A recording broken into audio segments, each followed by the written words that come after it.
and I'm like trying to tell them how fluoride is bad in the water. Is They're it? like, "Come on, man, what are you even eating?" Is that even true? Is fluoride bad in the water true, or is that a lie made up to help Alex Jones sell water filters?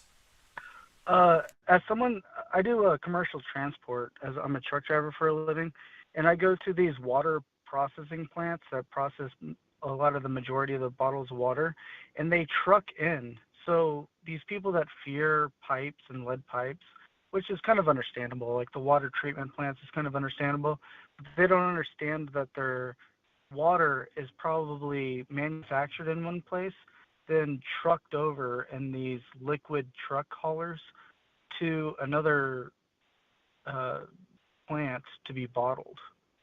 So they're and then like they tube it through um, a bunch of pipes into holding tanks, which is metal.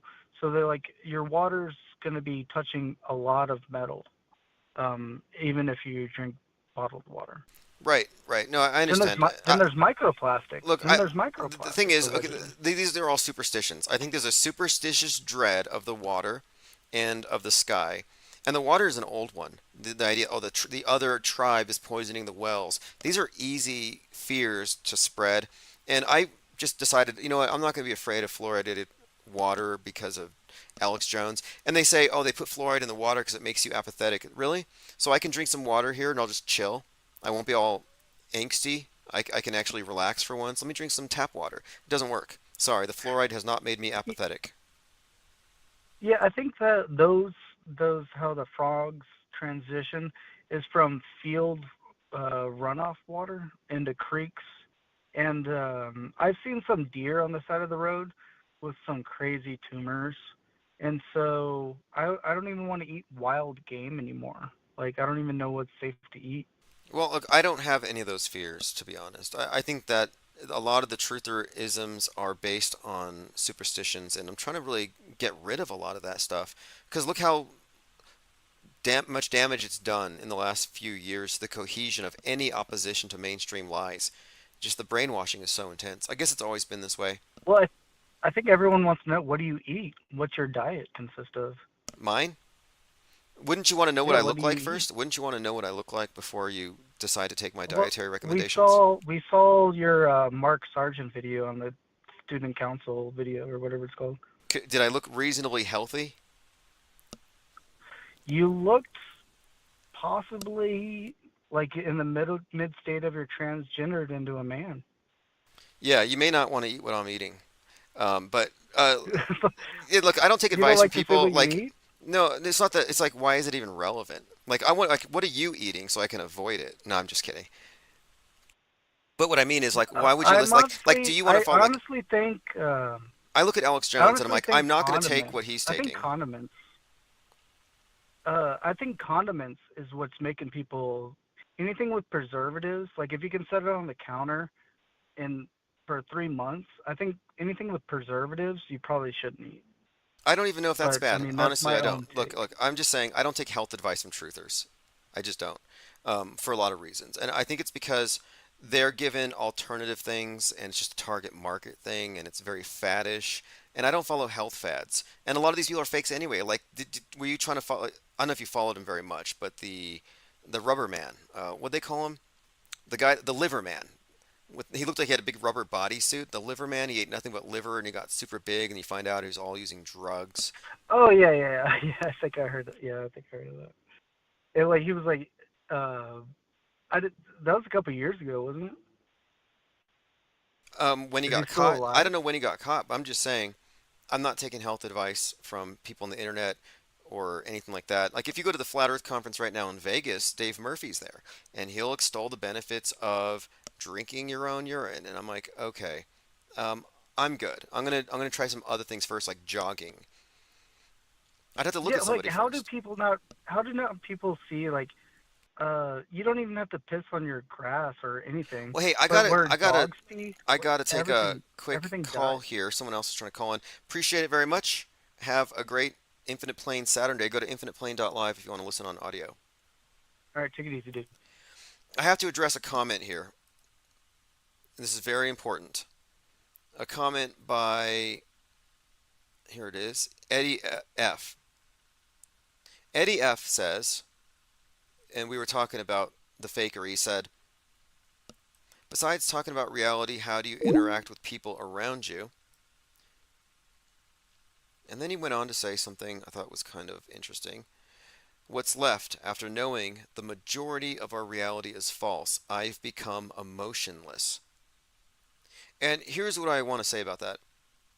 Why are you disconcerted that all those dead kids are fake, that nukes are fake, that COVID was fake, that terrorism is fake, that they're using psychological warfare instead of physical warfare, that all the major threats to your existence aren't real?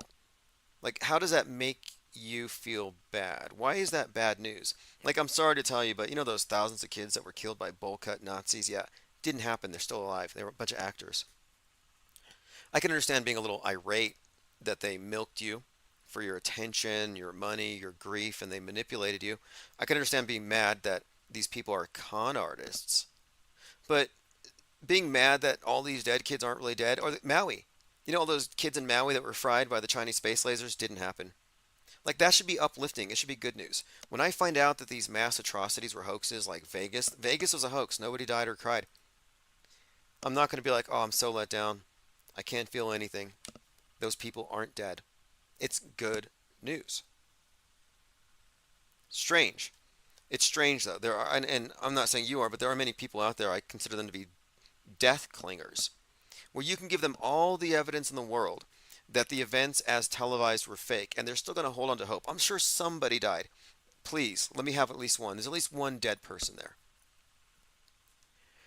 One 9/11 jumper died. Please. Didn't they leave somebody behind like they did on the moon, the cameraman that recorded the moon landing when it took off? Somebody was left behind in the Twin Towers. One crisis actor's dead. Please. I'm like, no, nobody's dead. Nobody died or cried. And people who are true believers in this stuff will attack you. They're like, you deserve to die for saying that nobody died. I bet a lot of, I mean, I've seen people commenting to that effect. Like, a lot of people would want to see you arrested, possibly executed. I could see it. I could see some of these MSM fundamentalists lining up all the truthers and massacring them. In fact, that happened. Sorry, it wasn't even parody. The guy that shot up the bank a few months ago, he was a Redditor. The Redditor shooter who shot up a bank said he shot up the bank, and this was in Louisville, because he wanted to show people how bad guns are. He was an anti-gun activist. This would be like David Hogg shooting up a movie theater. Body cam, Louisville, Kentucky cops take down shooter. I believe he even had a manifesto. Louisville bank mass murderer was an anti-gunner. Yeah, an anti-gunner picks up an AR-15 to score political points, 25 years old, goes to a bank, and even shot a cop in the head. 5 people dead, 6 injured. Old National Bank executives killed in Louisville mass murder. Again, shooter was anti-gun. JC says it didn't happen. There's no evidence to suggest that it did happen. There's plenty to suggest that it didn't. And given that it's coming from the mouth of a pathologically lying media, it's safe to say it's fake until proven real. Like, they don't have a track record of telling the truth, so at no point do I say, hey, this one's probably real, I haven't looked into it. A lot of people will automatically assume that the news they didn't see is just true by default. If it wasn't true, somebody would have exposed it. No, not a safe guess at all. If you didn't watch it, you can assume it safely to be fake until presented with something to suggest otherwise. Dar McQueen says, I leave 30 minutes from Louisville. I never heard of it because I don't watch the news. Interesting. That is interesting there. It's like right there where you are. If it was real, it would have reverberated, in my opinion. These are closed movie sets. Like, real tragedies, real deaths have real community impacts. Funerals do happen. People move. There are shrines put up. You can see many examples of how people respond to actual tragedy. But what you don't find with many of these psyops year after year are these, annual pilgrimages. You don't see the families maintaining anything. I went over to the shrine in Aurora, Colorado that was erected for the victims of the Joker shooting. And they opened up this shrine next to their courthouse, and it was comprised of like a bunch of like, I guess they were like swans made into a pyramid, and each swan represented one of the dead. So they set up this whole thing, and I was over there when they opened it, and I was like, wait a minute here. There's some people there on the ground walking around it. They must be mourning. So I'm out there by the courthouse, and I'm looking at the Aurora shootings sculpture shrine and these people walking around it. I get closer and I see like one pile of flowers there. It wasn't like a bunch of families were there looking at it. And so the people who were walking around it weren't even looking at this memorial. They were hunting for Pokemons on their phones. So I find out that the same day that the city of Aurora is opening up this shrine, this memorial to the theater shooting, there's a Pokemon hunt in the same area at that courthouse. Aurora's memorial to the 2012 theater shooting takes flight. I was actually live streaming, and I had my live stream cut off midstream. Even then, we were being censored pretty hard, and I just called this thing a colossal waste of money. But anyway, if you were driving by and you were in the media and you said, hey, look, there's the new shrine, you would think all these people were crying, looking at pictures on their phones of their dead loved ones. No, they were playing Pokemon. This is where it's at, says. Tim, can you look into the Keith Moses case, please? Thank you. I will look into it. Keith Moses. JC says, this is where worldwide news has the advantage of fake things in a small spotlight makes them hard to confirm. Yeah, exactly. The confirmation thing, it's hard to prove a negative. And there was a time when I think it was Sidethorn journalist, big auto hoaxer, where he was going around from scene to scene, offering $100,000 to anybody who could prove that somebody died. And at the time, it looked like, okay, this guy's legit. He's going to expose this stuff. He went to 33 school shooting locations. At each one, he demanded evidence that somebody actually died, offering $100,000. I think he was in Sutherland Springs when he threatened a crisis actor and he got arrested in front of Vice. His sidekick, Conspiracy Grandma, also got arrested and got put into a mental institution. So what we had were two preeminent auto hoaxers going to jail, one for gun crimes and threats and the other for, being part of it or something. My point being, they went to 33 locations offering $100,000 for somebody to prove somebody died. It never happened. Nobody took the money. And later I was like, wait a minute here. Why didn't he offer $100,000 to a whistleblower? Nope. He offered $100,000 to prove somebody died. Well, he would know that nobody died if he's saying it's a hoax. So you're asking for $100,000 to prove a negative? In other words, his entire act was designed to fail. It was designed to produce no results, and then he could be revealed to be some kind of a psycho because all people who say school shootings are fake are somehow, extremists. And the fact that he got picked up on gun charges in Texas, it all just kind of fits this, I would say, a template they're creating. Not to mention, they put Conspiracy Grandma in a like mental asylum or something like that. Here's the article from it, and this is back in 2018. Sutherland Springs crisis actor conspiracy theorist was arrested for trespassing while harassing victims of the Sutherland Springs church. Definitely a closed movie set. And these two were clearly set up to set us up. Again, offering $100,000 for something that doesn't exist doesn't make any sense. It's like, I'll give you $10 million if you can show me a moon rock. Well, that's not going to get you anywhere. It makes it appear that you're someone who's actually trying to expose something. This is where it's at, says Vice is a closed set. Oh yeah, I would say not only is Vice a closed set, but these are actors on their stage. And of course, this was all 33. They went to 33 locations. Give me a break. JC says, expanded up to NASA's budget and anything is possible. Yes, NASA is there for mind control. Outer space is just a metaphor for inner space. Space wars, we're in the middle of a mind space war.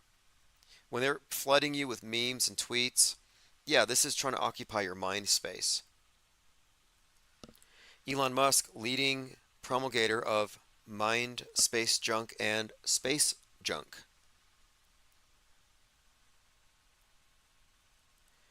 Okay, I'll take a look at this Keith Moses case. A couple of questions you have to ask yourself. Is it fakeable? And is there an obvious and overt political agenda immediately attachable to it? Is it being hyped up by any political organization or activists? That's generally what I look for. Although there are real things that do get co-opted, or they add them to the statistics. But the fakeability question is very important, and it is important to put into your frame of reference. Like, if you didn't know space was fakeable, if you didn't know nukes were fakeable, you would live in a different reality than I live in. And mine's much more peaceful for having, the understanding about how this is indeed mind war. This is where it's at. It says Elon Musk has beef with Kanye West. I thought they were BFFs. Musk is a world stage character top to bottom. Ye is an interesting one because he could be second generation, like Pete Davidson. There's a few characters I've isolated who are very, very interesting to me in that they would necessarily have been born into a family where their parents have high levels of intel, high security clearance, high levels of awareness about how things work. And it's like, how do you let your kids into this stuff? Like, for example, David Hogg. Do you remember a couple of months ago, David Hogg was talking about how weird it was that his parents work for the FBI and are parts of all kinds of crazy stuff? He kind of bragged about it. He bragged that his parents were parts of some kind of crazy things. His dad, FBI agent, retired.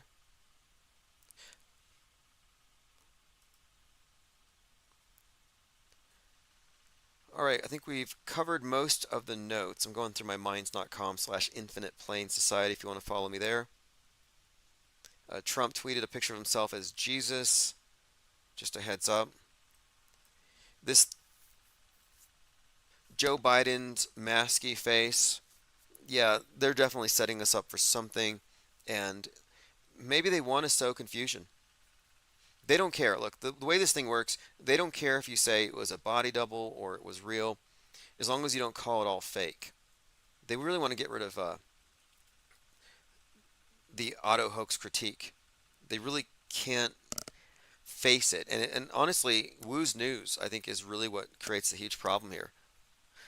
January 6th is meant to be a psyop to frame the next election cycle and politics in general for years to come, and yet it's so fake that it undermines all of that. If you watched Wu's news breakdown of January 6th, you probably wouldn't ever vote again. They don't want that happening. They need you to be a participant. I'm going to play this clip here. There's a few excerpts from various appearances of Buzz Aldrin talking about how we never went to the moon. Let's look at the photo. You say that's me? Okay. Check out the name badge. It says Aldrin. Looks like you're right. But notice the helmet. Can you see my face? No. This is a secret I've been keeping for almost half a century. On July 20th, 1969, Neil Armstrong and I pulled off humanity's first extraterrestrial prank. What was the scariest moment of the journey? Scariest. It didn't happen. It could have been scary. Let's look at the photo. You say It didn't happen, could have been scary. I mean, who knows what he's talking about? It's very ambiguous. I don't think this is a reveal. Maybe it's out of context. Don't know. Strange. But this is one of the points that I've been making quite a bit lately about how you can get facts put out there in the public, but without the proper context, they mean nothing. Buzz Aldrin could say we faked the moon landing at this point, and it would get drowned out. They just these disparate facts outside of the context of the world stage, viewed as such, aren't even facts anymore. Facts in a realm of subjectivity are fundamentally meaningless and divorced from reality. JC says no astronauts can agree about the stars. Yeah, it depends on who you ask. You ask Don Petit, and you can see comets and stars and colors. And then others are like, oh, it's pitch black, nothing to see. I'm like, well, which is it? It's like, are the babies dead? Or did they never exist? Is it full of stars, or is it completely black? Like, these are completely contradictory answers. They just cannot be reconciled. Dharma Queen says, war is confusion, so in a time of war it stands to reason people would lose touch with reality. The war will end when enough people decide to turn it off. Oh yeah, and this one in particular has all the hallmarks of a long-term agenda. You have conspiracy theories that they plant there, like they knew about it, they let it happen, it was an inside job. And all these conspiracy theories assume it happened. This is where it's at, says, was Buzz doing a parody bit? Yeah, he was doing a parody there about the moon landing, and they get laugh tracks associated with it, and I think that might be part of the psyop. When you go outside of what the collective thinks and they laugh at you, it sends a message. It's a powerful message. You don't want to be outgrouped. You might want to change that, might want to conform or assert it's just a joke. There's something vaguely threatening about the large group laughing at something to somebody who might be insecure or who doesn't want to stand up to the mob. Mob psychology, like the way they use fashion to spread 2020 with the masks. It really did work. They used fashion to spread the entire new ideology and the whole new way of looking at everything. But the laughter there is associated with speculation. And I think that's one of the reasons why all the hit pieces against most conspiracy theorists have been designed to make them look either laughable or crazy. All right, let's see what else we have here. Going through my notes. If you want to follow me on Twitter, it's IPS Insider, INCITER, the name of our print publication, which will be coming to life here very soon. We were sort of delayed. Apparently I'm I don't know, too dangerous to hire to be a cashier. They did my background check and probably saw my Twitter account. Maybe that is what happened here. JC says Astronauts Gone Wild. Well, Astronauts Gone Wild is a guardrail, by the way. Yes, it's true that they fake a lot of stuff, but Astronauts Gone Wild merely asserts that they didn't go all the way to the moon.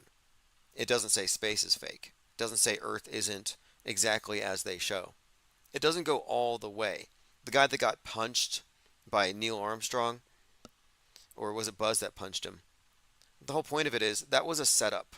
That was a red herring, controlled opposition, doesn't go all the way, but manages to stifle the conversation just short of calling it all fake. Illusion Warfare posted this. Jim Jordan looks like Harvey Dent from Batman. And that is kind of interesting considering how much the Batman story has been overlaid with politics in the last couple of years. Probably not a coincidence. And we've done a lot of these breakdowns on Batman and Joker. Joker associated with the radical left, Batman with the radical right. Very interesting split there. And you'll see how it's used throughout these various psyops pretty consistently. The Batman franchise with Christopher Nolan. Very notable meta scripter. I guess many would consider him to be on par with Kubrick. If you had a contemporary Kubrick, it's going to be Nolan, who just did the nuke. By the way, J.K. Rowling's has a tattoo, Solve Coagula, on her arm, which is the same tattoo Baphomet has. So why would J.K. Rowling have a Baphomet tattoo? Very interesting, considering her anti-trans rhetoric as well. Very notable there. So many interesting clues and tweets that I have here. You have to follow my Twitter feed if you want to get all these links. I highly recommend that you read Jewish Space Lasers by Mike Rothschild. And the reason why is that if you're going to make claims about some centralized control and you think you can point your fingers at this group, you might want to see the best research on the material to see if what you're asserting is baseless or not. And in that case, there's quite a lot of questions raised about many just almost cliche assumptions and statements people make. Like, for example, oh, this is terrible. Sorry, this is great. This is a meme someone just sent to me. Crispy dead baby or adorable puppy, the choice is yours. This is a perfect example of our bifurcated reality. So apparently you have a picture of a puppy or a dead baby that's been cooked.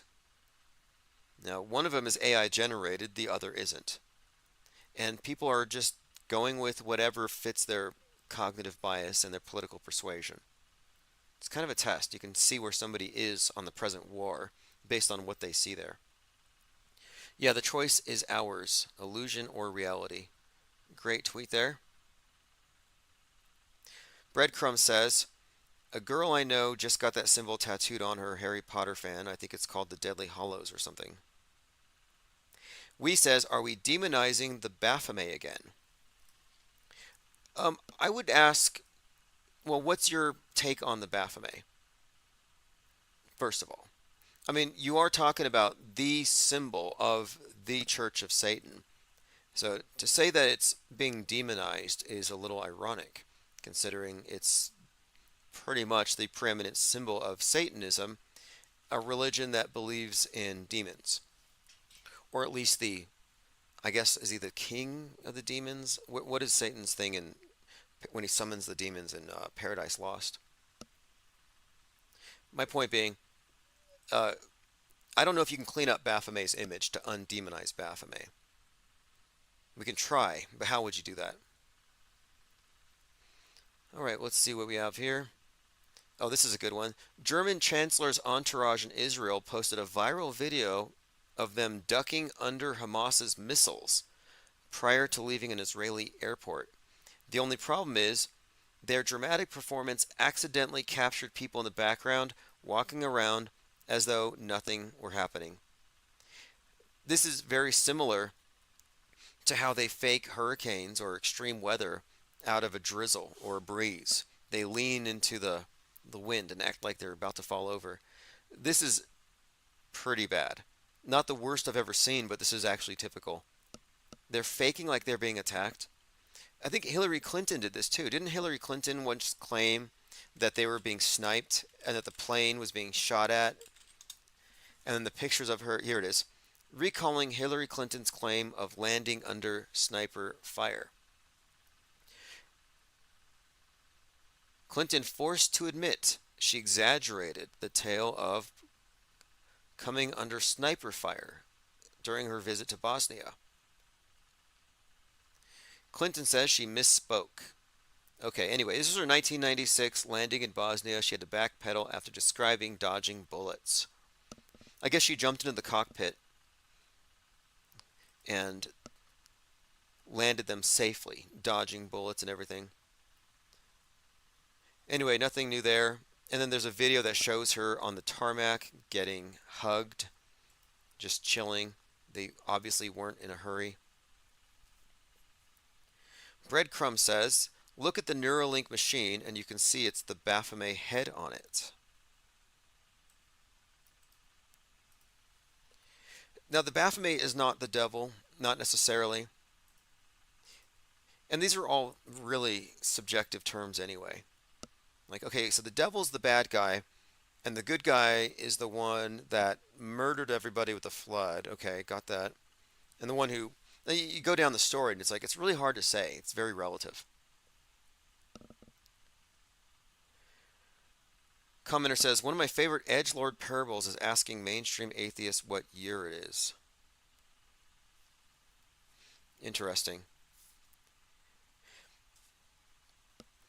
The year would also depend on, I guess you have the year of light.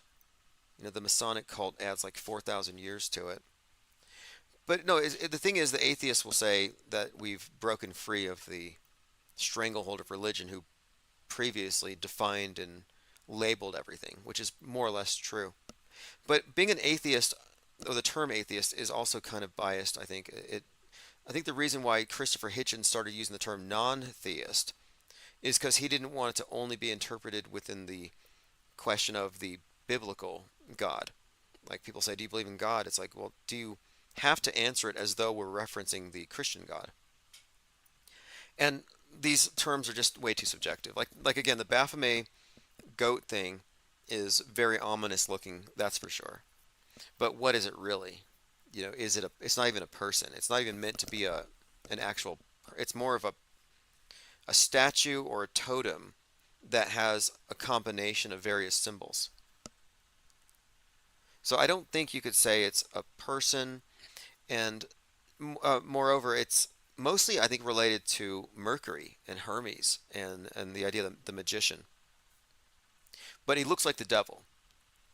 And the devil tarot card has mostly all the same characteristics. Commenter says, Baphomet is not a human and animal, but also an angel. Yes. Yes, he's got the angel wings. But it's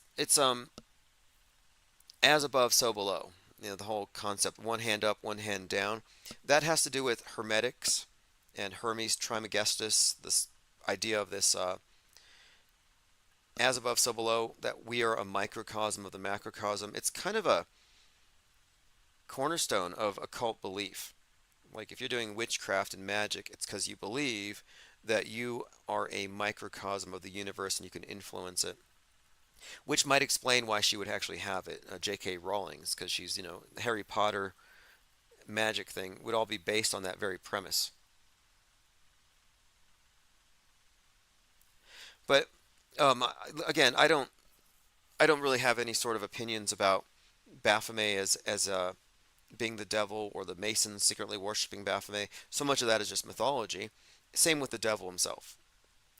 People talk about the devil and hell and all this stuff, or the Antichrist, which is very popular these days. But we're also looking at the fact that we're living in an age of manufactured contemporary mythologies, like contemporary myths.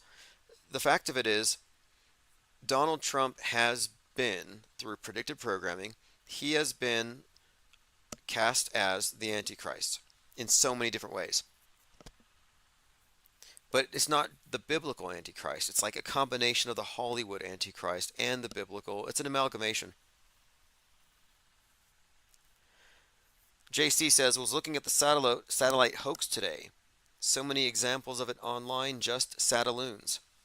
Yeah, a lot of people still lie. And this is an interesting one for me. A lot of people feel comfortable lying to defend the existence of orbit and satellites. They'll say, oh, I saw it. I saw the space station and it went over my house. I'm like, when and where? I don't remember. Like, you guys are the worst eyewitnesses.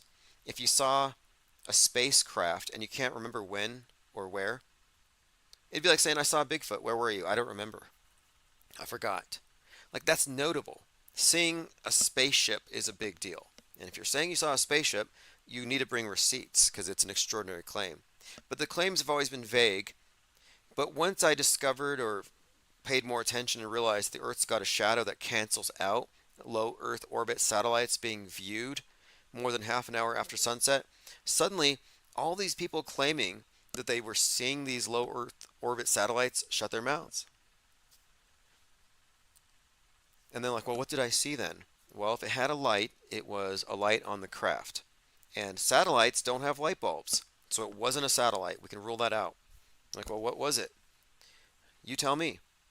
You can assert it's a UFO, or you can bring out your Occam's razor and just say, okay, it was an airplane.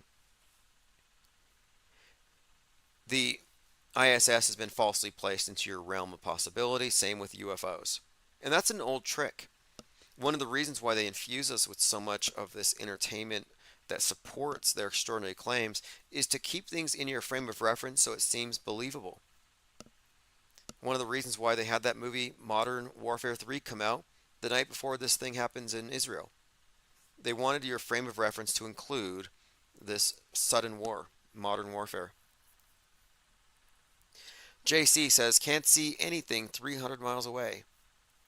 I've looked at some long distance photography, and one website I used to frequent was called Beyond Horizons.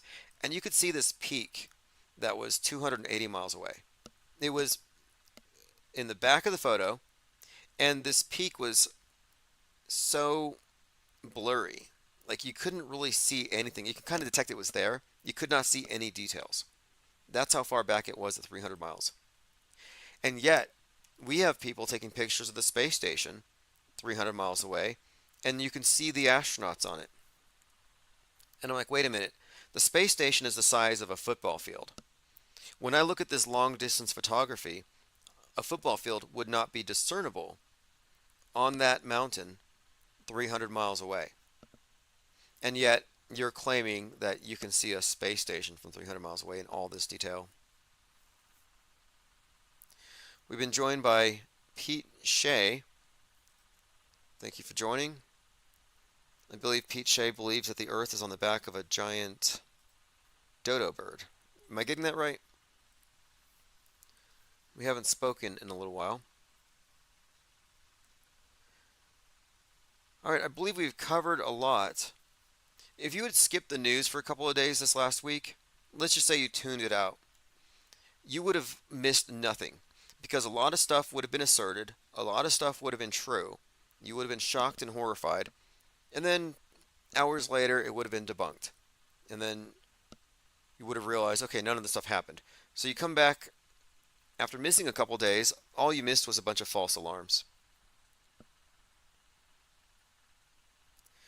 Let's see, Pete Shea has a video, says, the ballers say this is genuine.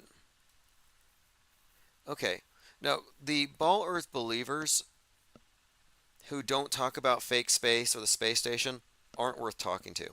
They're just not being honest with themselves. So this is Mount Fuji as seen from Mora Rock, California. 5,375 miles away, impossible on a globe world record. Mount Fuji as seen from Mora Rock, California.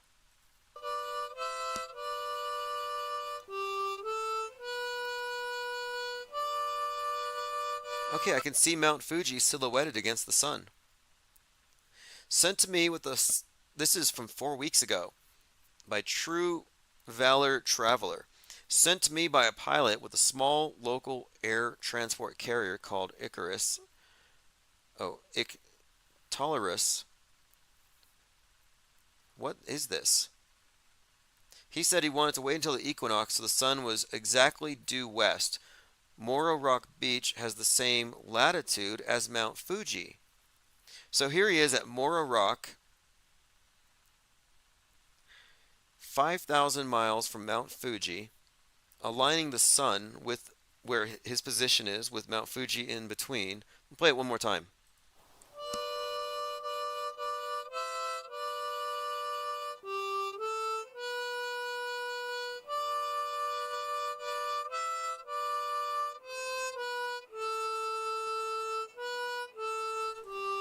Don't know what to make of that. Mount Fuji as seen from Mora Rock, California, 5,300 miles away. Commenter says, being at the same latitude, how is the sun visible through the mountain? Funny, when the sun is setting in California, it's 40 degrees above the horizon in Japan. Maybe you were. We'll see. I haven't seen any good debunkings here. Not sure what to make of it yet. Pete Shea says, if the video is genuine, then it effin' is Mount Fuji. I have the advanced comparison made. Well, I'm going to say real until proven fake in this case. From True Valor Traveler. Backstory sounds valid. Sent to me by a pilot with a small local air transport carrier. Said he waited till the equinox, the sun was exactly due west. It's certainly fakeable. If I was going to fake this, I would just put that on there, but I don't know. 5,000 miles, this would imply flatness, would not? This would pretty much debunk the globe. Any globe believers have a reaction to this? A debunk. I'm not talking about tears. Any globers out there willing to call in and talk about this? I'll put a link to the video in the chat. What we're looking at here is Mount Fuji as seen from Mora Rock, California.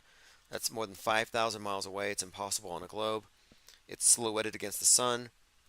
And this was taken by a pilot, supposedly.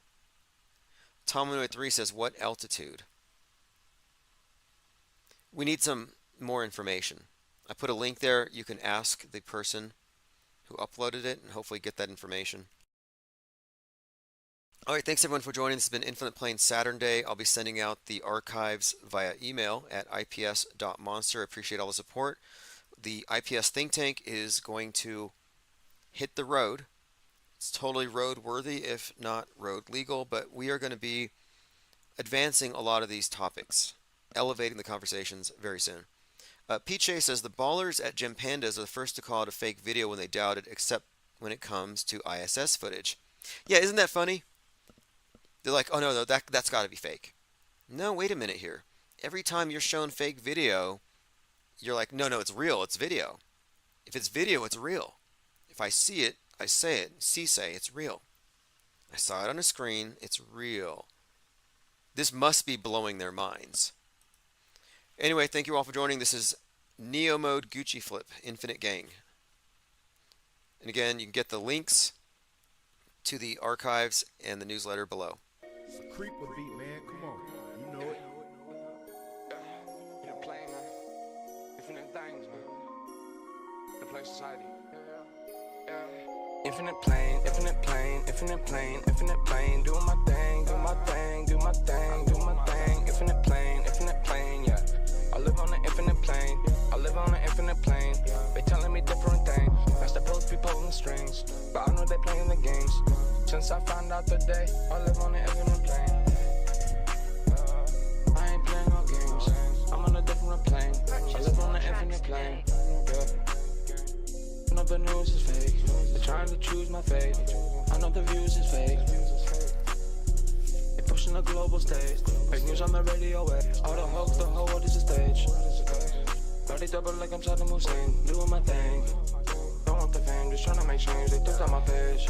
But I'm infinite gang, infinite plane, playing no games. But they are undetectable.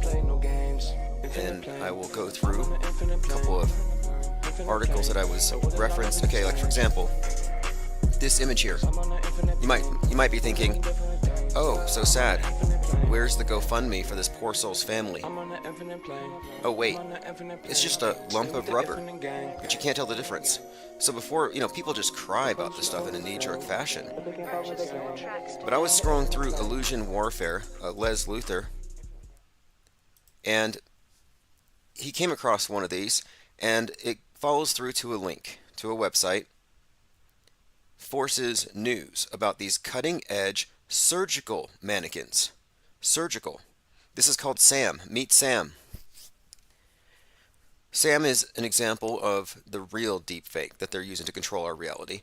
This is a surgical advanced mannequin, Sam model, world-leading training sim.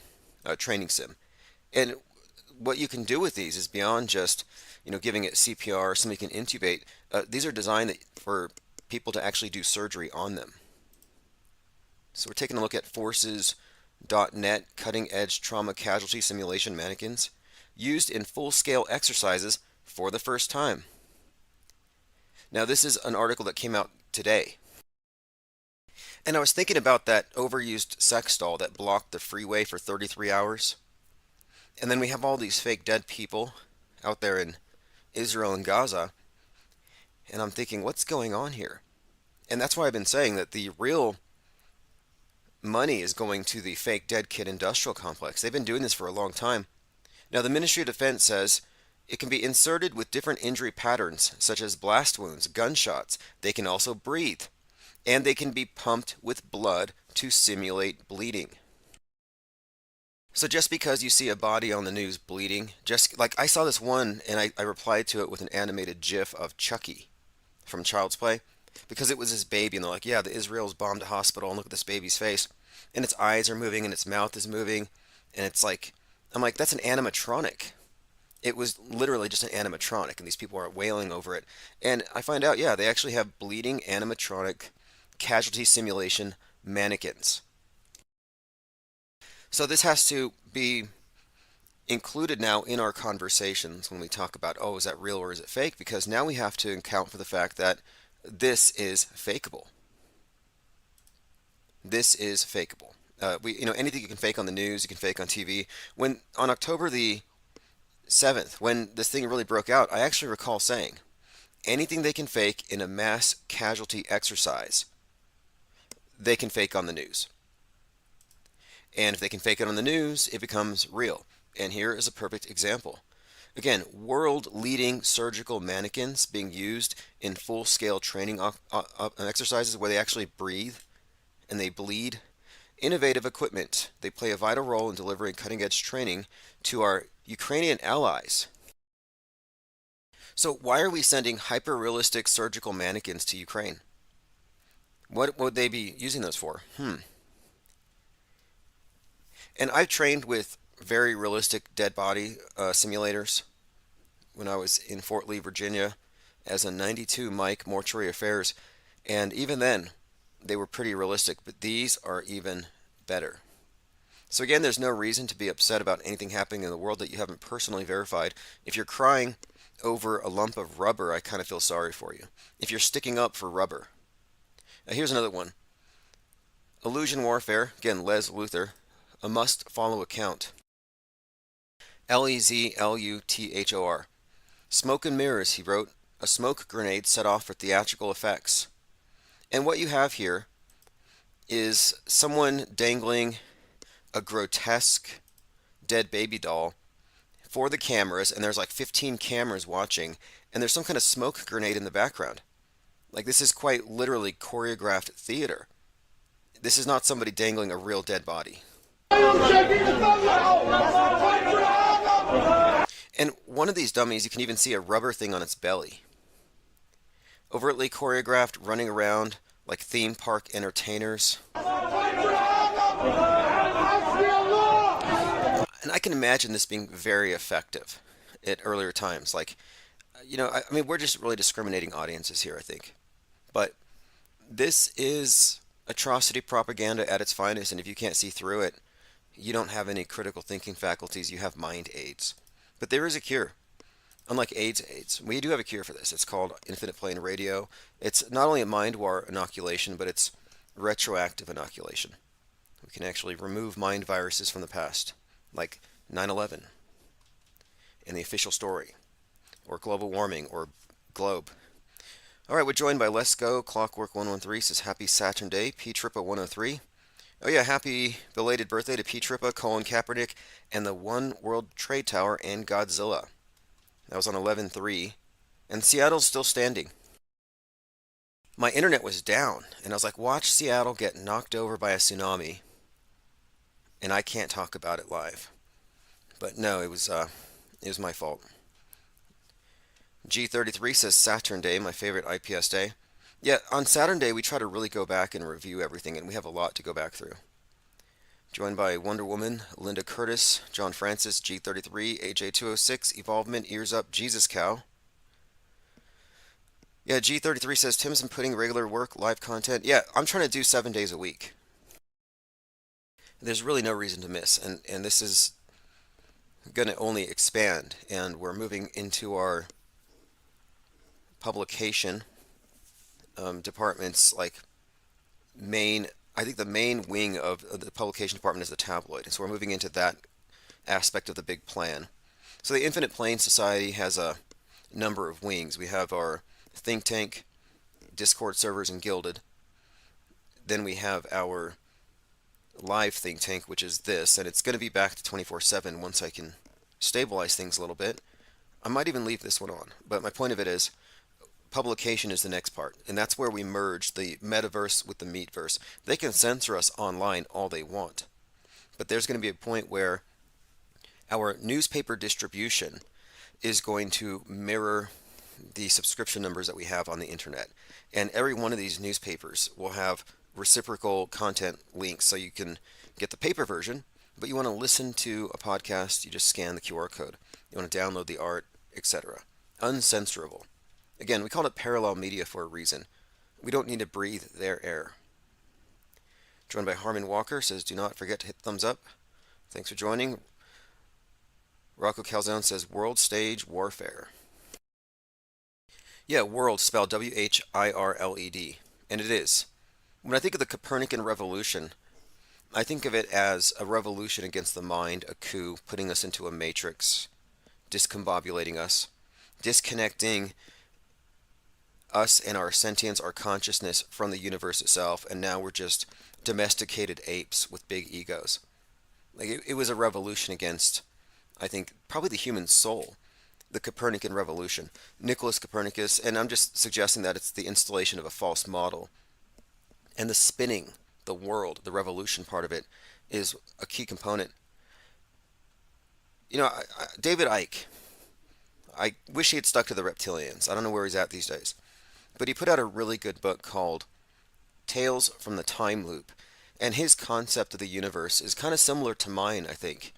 He was describing time as like a river, and a segment of light or sentient beings diverge and go into something of like a whirlpool for a temporal experience, a descent into matter, and that they somehow forgot to go back, and that the whirling, the constant circling and the cycling is part of this realm.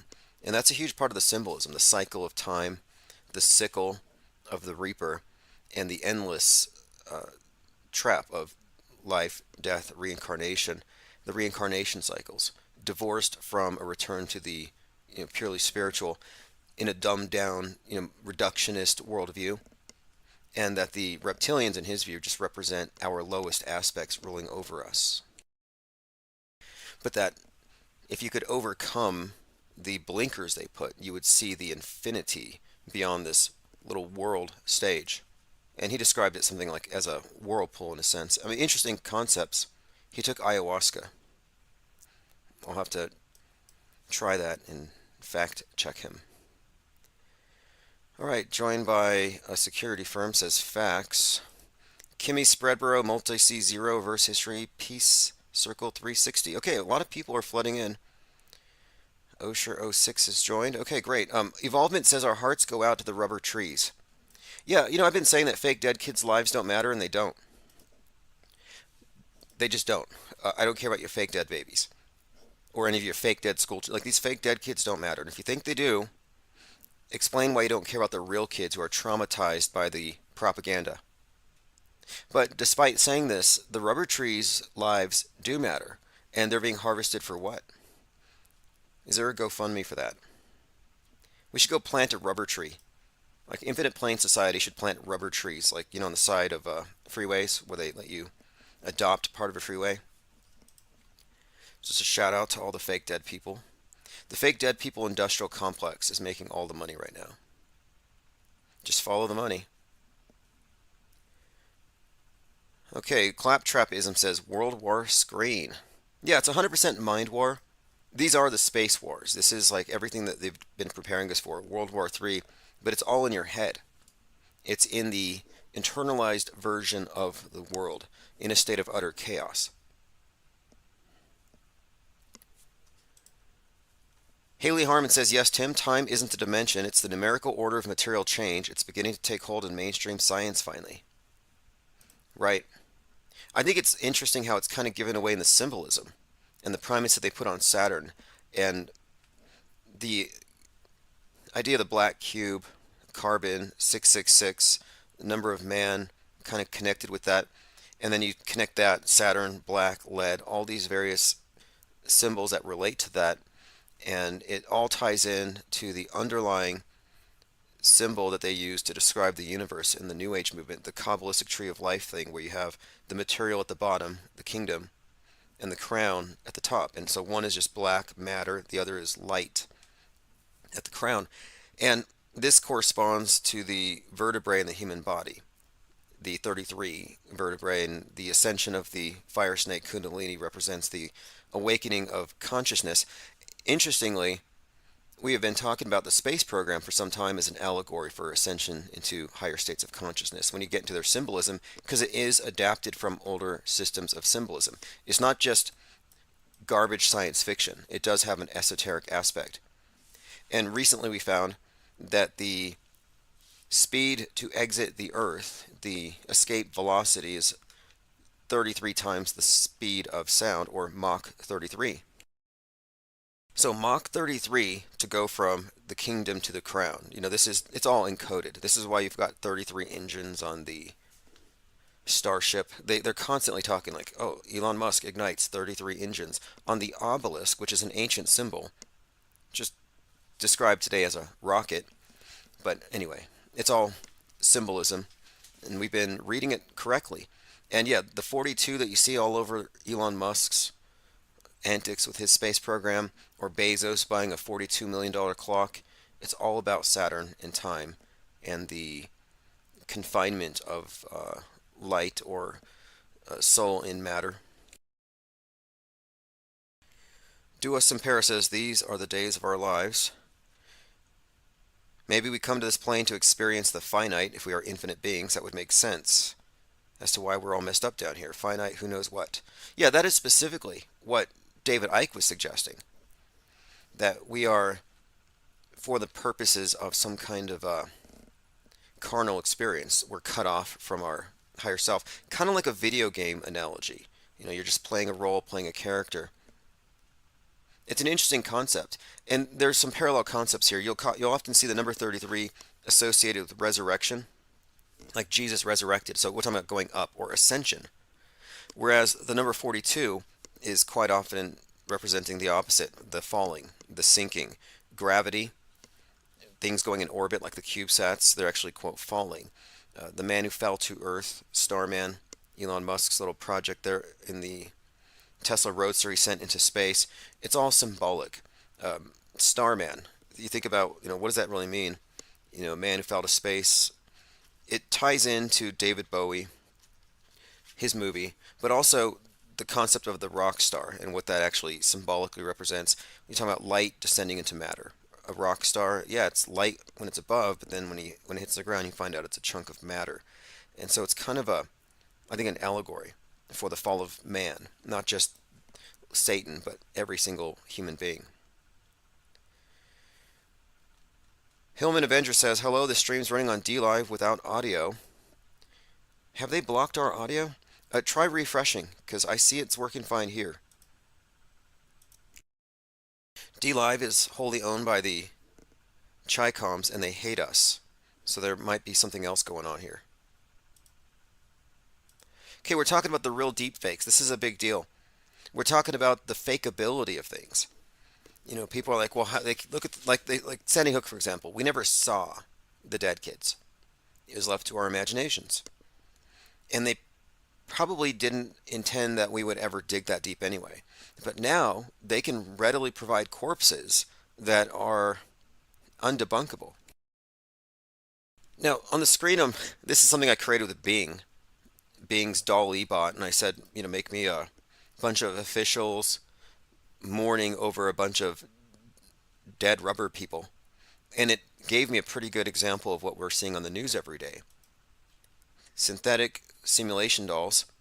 Again, like I was talking about the SAMs, cutting edge trauma casualty simulation mannequins called the SAM model. Listen to this.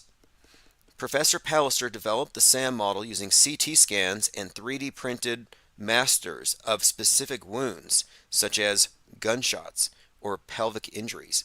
The latest version of the model can be intubated and have dead tissue removed, and it can be used for exploratory surgery.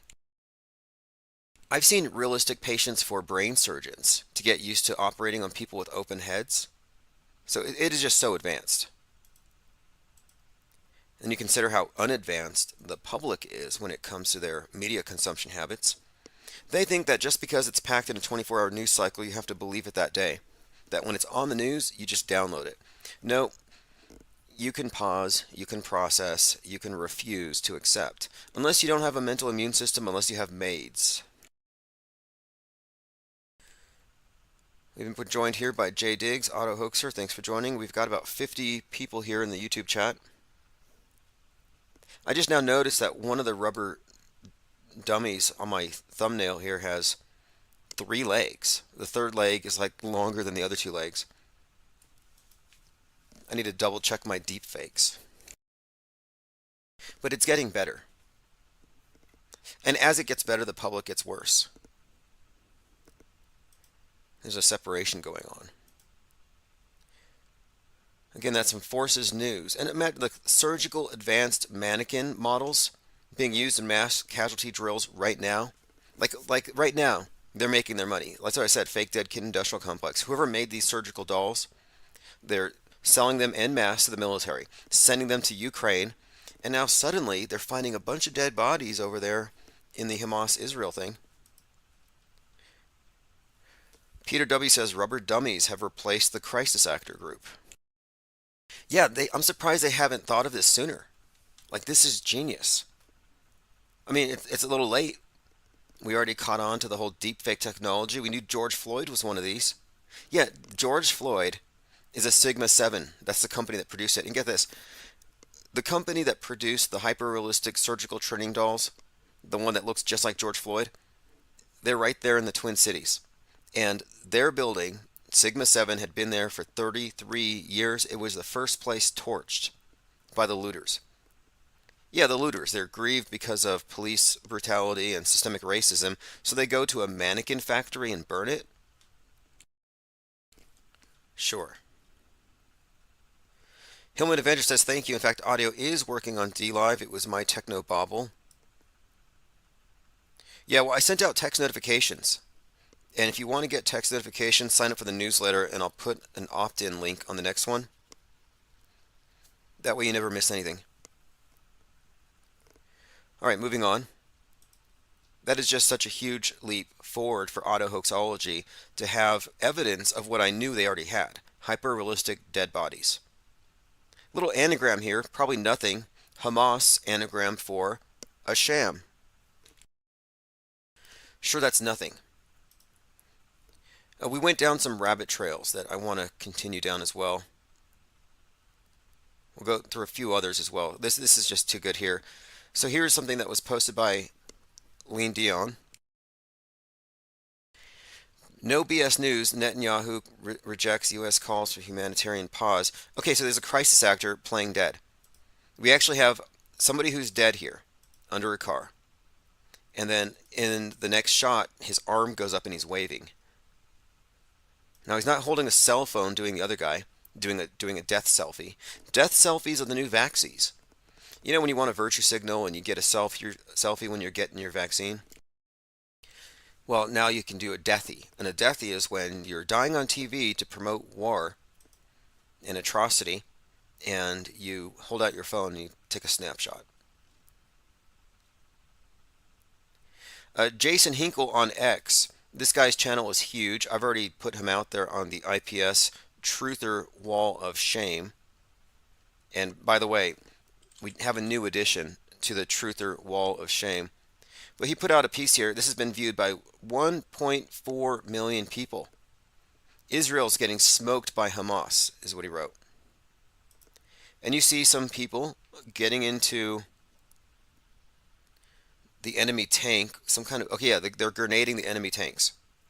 Now, you can believe this if you want. A lot of people say, well, it's on a screen, so it's real. I believe it. Sure. No, anyway, I watched this video. It looks real. Does it mean it's real? No. Turns out, and it took a little while for somebody to add some context. It's from a video game called The Heat. The round is placed backward as well. Anyway, this is ridiculous, but I'm looking at comments, and some of the comments here. Someone here says, this is an atrocity. Roast Ruler says, they smoked them out. Another person says, 40% of the Hamas fighters are already dead. IDF is closing on the high-ranked soldiers. So these people are watching a video game and responding to it like it's real. And, I was just listening to Mike Adams because he had Dr. Shiva on. And Dr. Shiva is extremely smart and interesting. So I'm like, I got to listen to this. And Mike Adams is saying that in Hamas they've had 8,000 casualties. And he said, if you do the per capita calculation and compare it to 9/11, where we have 300 million, 3,000 people, 8,000 versus what they have, Hamas has experienced 300 plus 9/11s. Well, the Palestinians have suffered 300 9/11s. So if Palestine had 300 9/11s and 10/7 was 15 9/11s, then Palestine has been hit with 285 more 9/11s than Israel. They've been out 9/11'd. So this is the Martyr Olympics, and Palestine wins. We've only had one 9/11, and ours was just a recycled Pearl Harbor. Claptrapism says, am I on the trigger wall of shame? No, the wall of shame is truther wall of shame. So let's go ahead and go look at this one really quick. Jack Straw. I put Jack Straw in there as deceiver of Q believers. He shared an out-of-context comment from Trump and convinced his drooling legions of crack addicts, spelled with a Q, that the anonymous person is Q-related. Someone had said to Trump, Mr. President, do you know who Anonymous is? And he said, yes. And he shares this. Everyone thinks that it's some kind of amazing revelation. I think it's Elvis. I think it's JFK. No. This was actually from some editorial from before he was elected. It's not even referencing the Q movement. But anyway, it takes 5 seconds to find some of these things. The one he just did, though, this is another one. This is the one I posted today. The account is called Truth Be Told. And as a rule of thumb, if somebody's channel name has truther in it, or truth, they're probably lying for the government. Or they're dupes. And you can follow dupes and liars if you want to. So Biden shows up in this video where he is saying something really disgusting. This is from Truth Be Told. Biden tells a little girl that she is, quote, she is one, I don't even want to say it because it's just gross. So he's basically calling this kid very attractive, and the mother's recording it. I could play it, but it's gross. Here's the thing. I asked Truth Be Told, did Biden really call this kid sexy? And he says, and I said, is it fake? And he said, no, it's real. So I searched for it. It turns out the clip is edited, and the original version on the mother's account does not have Biden saying anything about a, quote, sexy kid. I mean, it's disgusting. They're making up child abuse video content. This is Q people. They make up stuff to fill in for what they don't have. This is just as bad as Jussie Smollett. It's just as bad as leftists faking hate crimes every week. Here you have truthers, like Truth Be Told, making up disgusting stuff. And he's got millions of followers. I got 2,000.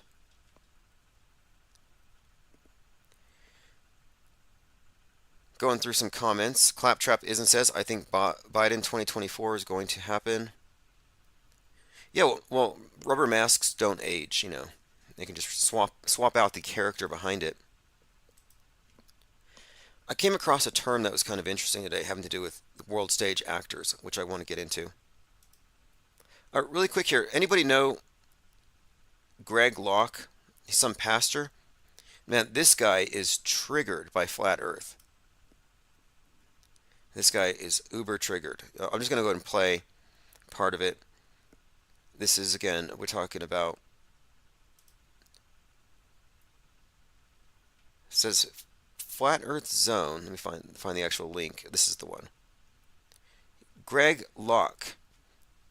Pastor Greg Locke has a meltdown during his sermon, and I believe he's trying to offer $30,000 for anybody who can prove the earth is flat. Like, he's totally freaking out. Yeah, he's offering $30,000 from his church's pockets as some. Right now, but I don't care. I'm done. Yeah, this is the one. He's so angry. They about to unhook our friend, and so I'm going no holds barred. Y'all ready? Shout ready. Oh, some of you ain't, and you just said you were. Let me tell you something. If they were going to unhook you tomorrow, I promise you, you would not be fussing over what shape the earth is. I'm sick of that flat earth nonsense. Help me, Isai. I'm about to throw this thing. Stop. He's about to throw his mic like Cardi B. Totally triggered again, offering $30,000. I'm sick of this flat earth, round earth, square earth, triangle earth. I don't care. I don't care. I don't care. Did I just say I don't care? Shut that mess up. Nobody cares about those stupid YouTube videos. Yeah, actually, a lot of people do. That's why they banned it. That's why they broke YouTube to stultify any conversation that contradicted NASA's obvious lies. Stop! Okay. Look at them beige socks I got on. This guy's lost his mind. I don't know what he's doing. I haven't watched the rest of the video, but I think he's rolling on the floor now. Caligari Killarney says that English Skull Channel guy is severely triggered by globe denial. See, the thing is, you can't be a globe denialist. You can only be a flat denialist because the globe can only be conveyed through the screen, through the printed page, word of mouth. You can't see it with your eyeballs.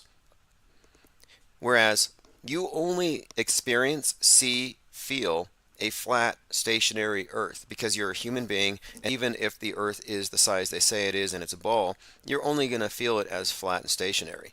So they have no basis for saying that you're denying the globe. They're denying the flat.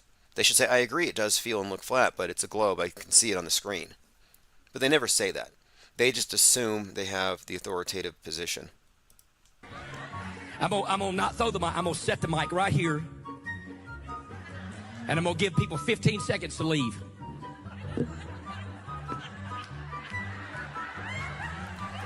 Yeah, this is an utter meltdown. I don't care about biblical cosmology. There is no such thing. That's man-made. There is one verse in the Bible that proves you are absolutely, positively, 1,000% wrong. It is theological, and you make God a liar if you believe in flat earth. Yeah, he just about threw his mic. That wasn't a mic drop. He almost threw it. Super angry. He said here on a tweet, not one dime is going anywhere. That's the whole point. Flat Earth is not only biblically ridiculous, it's utter nonsense. How about you actually show up for a debate rather than blow air? Okay, so this individual is here on Twitter. This is Pastor Locke. And what he doesn't know, I'll let him know really quick here on Twitter. The ball Earth is an idol to Baal, aka the devil. Just thought he should know that. This is Baal's Earth, the Earth God. Yeah, I'll take calls today. Phones are open. 505 349 0420. We're crawling through the notes, but that's Pastor Greg Locke mad about the flat Earth. You know, I was thinking if they want to prove that the Earth is a ball, they want to prove the space station's real, send a cat to space. Send a cat. Because you wouldn't be able to fake a cat in space. If it's in space, it's in space. It's floating. You kind of swat it around like a ball. But there's no way you're going to get a cat in fake space to dangle from a harness, to play nice with the astronauts and not somehow, like, I don't think they could do it. Or even a dog. Put a dog up in space. You're not going to be able to fake 0G with an animal because of the need for harnesses. And they badly fake it with humans. They look like they're dangling from the gallows when the astronauts are up there. It's just super fake. You just got to look at the harnesses underneath their clothes. You can see straps and everything. Now, I had some thoughts about this one. We were talking about the hockey player briefly. This kind of made the news, big news. Hockey player slashes another hockey player's throat. And I thought, okay, this guy's 34, which is like the new 33. think they realized what we're up to, and they don't want us decoding all of their little mysteries, and so they kind of cloud it. Like 32 dead babies in Hamas. Yeah, 32, I'm sure. Now, here's what's interesting here. The story is, and this is pointed out by a number of people on the right, that it was a black player slashes the throat of a white player with a kick. And the family comes out and they say they want to have, quote, justice. So they're asking for justice, which is kind of strange. Adam Johnson, his aunt, says she wants, quote, justice for ex-NHLer after a reckless kick that killed him. Now, I don't know why you would call him an ex-NHLer, just because he's dead. But anyhow, it's kind of gruesome. Could be real, could be fake. At first I thought it was just real. I didn't have any reason. I mean, it doesn't seem that, it's not outside the realm of possibility. But it's very unusual, which is why it made a big story. So I started thinking, well, justice is probably a symbol. You know, black, white, the balance, the scales, the Libra were on the dark half of the year. But then I noted his number is 47. So the victim, Adam Johnson's helmet number or player number is 47. Quote, Adam, our number 47 was not only an outstanding hockey player, but a great teammate, incredible person with a whole life in front of him. Now, 47 stands out to me because Donald Trump wears the 47 on his hat. And we noticed last year, while the 4th of July parade shooting at Highland Park, you have the shooter with the 47 tattooed on his head, obsessed with 47, going to Trump rallies, obsessed with Oswald.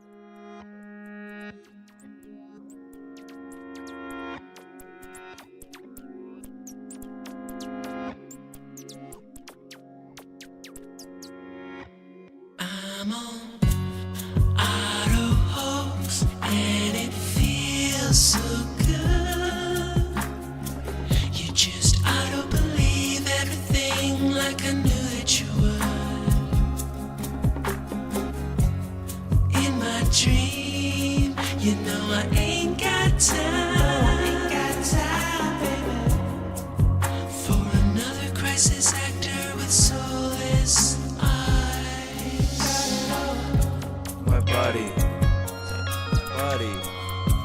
my buddy and me. Telecommunications Act of 1996. 96, y'all. Gonna filter your eyes and scrub your mind. The weatherman, he's just another bad joke.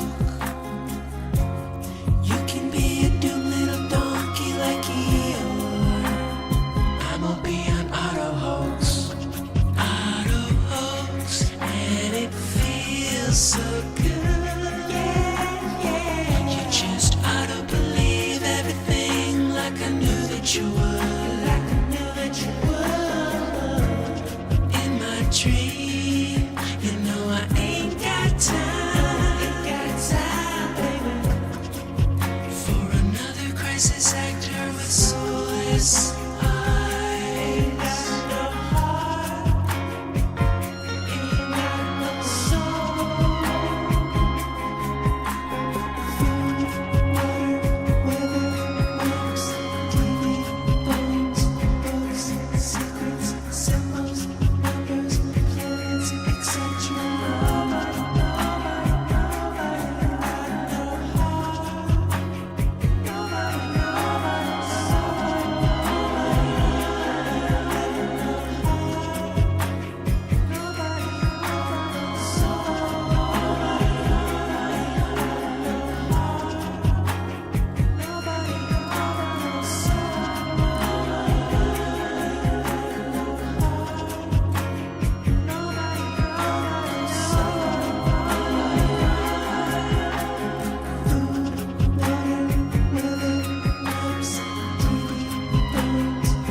we are live here, Infinite Plane, Saturn Day, 3/16/2024. That was Space is Fake AF by Chief Crow and the Flat Earthworms. And I wanted to open with that track because right now the glurfs are gloating. They're gloating while holding up an example of the space program's next major progress forward, the next step forward, which is the Starship going into orbit. So we're one step closer to Mars now. And that's, of course, Musk's Starship, named for the Star Trek Starship Enterprise, I guess. And, of course, there isn't a Star Trek logo on the surface of Mars. Kind of close to the logo from the House of Stark from the Game of Thrones, which coincidentally, Tony Stark, Iron Man, Game of Thrones, Iron Throne, all very interconnected when you look at how the outer space drama, this opera that's unfolding. I mean, it's all just drama, if you ask me, but it's a story about man's next step in our evolution, and Musk is there guiding it. But it has all kinds of media tie-ins. You know, like you got Mickey Mouse on Mercury. Mimas, the moon of Saturn, one of its moons, looks exactly like the Death Star, while Saturn is embodied in the character of Darth Vader, fighting Luke, Light, the sun versus the ruler of darkness. Again, this is all just theater, again. All right, we are joined here by the HBIC, Frank Murr, Diana Southard, Verse History, Matt X, Auto Hoaxer, Ted Stryker 2112 says, oh, became a member, awesome. Ted Stryker became a member of the Blue Wrench Lodge. So I've been thinking about how am I going to make this work? What am I going to do for those who join? Because the more people who join, the more secure I am in investing all my time and energy here. I don't have to divide it. And I'm trying to increase my focus. I want laser-like focus here. So I've opened up memberships, $1 a month, and in addition to live stream notifications, I want to make sure I have member-only content, even if it's I don't like paywalling stuff.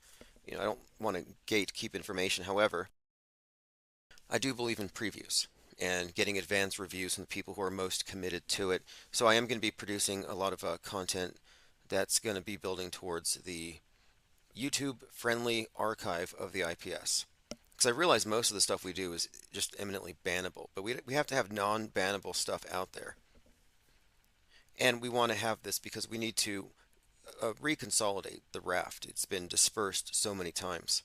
And my contention is once we get them all together, it'll essentially be like a kraken. I think there's a large group of people on the same sheet as us who are tired of being held back by Trutherville.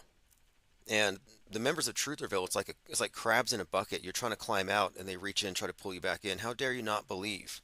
You got to continue to believe with us. So I want to talk about a few things today. Planes falling is a narrative continuing right out of Leave the World Behind. So the Obamas are doing it. And again, Leave the World Behind and all the subsequent news is proof that predictive programming is there to prepare you for what they're going to fake in the news, what they're going to highlight. And it might be true. You know, it might be the case that there are incidents of things falling off of planes. Maybe they do have emergency landings, etc. But one of the ways that they create this false worldview is in what they choose to focus on, selectivity.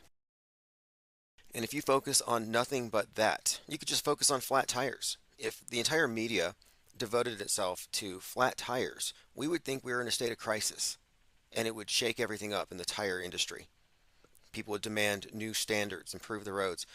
It's about selectivity. This time last year, it was all about train derailments. Now it's about planes. Last year, it was subway violence. And we will talk about the subway psyop. Was it real? Was it fake?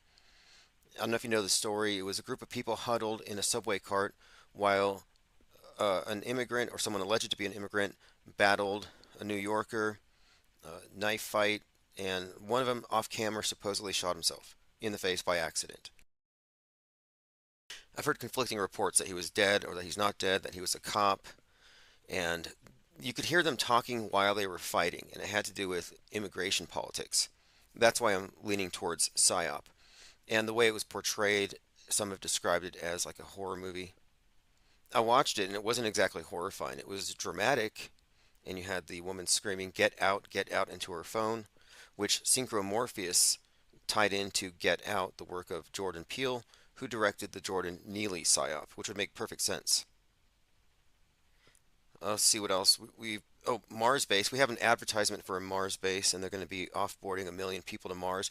And I hope the Glurfers go first. Get on the Starship. Like, I have a feeling that a lot of these early adopters to the space age are going to get loaded up into a Starship. It's going to fill up. They're all going to pay. It's going to be the richest people in the world, just like the Titanic. And I think they'll get hit by a space iceberg, aka a comet.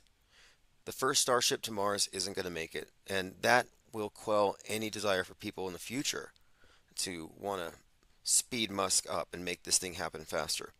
It'll tamper the desire to go to outer space. I think that's how they will take down not only Musk, but our expectation for better from NASA. Let's see what else. Oh, another thing I've been considering. We could already be on Mars. Not that I believe in Mars, but what I mean is they have such tight control over media and minds. There could be a point where they could just rebrand Earth Mars. Musk could probably do it at some point. And then you would just have to Ministry of Truth style, Mendozel Mandela affect the news, reverse, retroactive change everything in a sense where they could make this Mars by tomorrow. And you'd be a conspiracy theorist to say that we're not on Mars. They're probably already working towards that. Also, there's reports that Musk's space junk is messing with the Earth's magnetosphere. Like our atmosphere is going to be destroyed because of space junk. And that's really fascinating because I've been making the correlation between our shared cyberspace, the commons represented by X, and low Earth orbit, another commons, and how the richest man in Earth is ruining both at the same time. Musk's mind junk and Musk's space junk. In fact, I was going to title the live stream Musk's Junk and Our Hyperstitious Reality, and I'll put that in my notes here. I've been looking into this concept of hyperstition, which is like a self-fulfilling prophecy where within a system where feedback reinforces it, a superstition can become real, in a sense. And this concept of hyperstition has everything to do with our psyop enhanced reality. And the more I look into it, the more I find it has a lot of explanatory power. In fact, the term cyberspace was actually coined by William Gibson, one of my favorite writers, who wrote the Sprawl trilogy, largely the basis for the characters you see in The Matrix. And a lot of The Matrix, I think, stylistically is based on his work. But the idea here is that we live in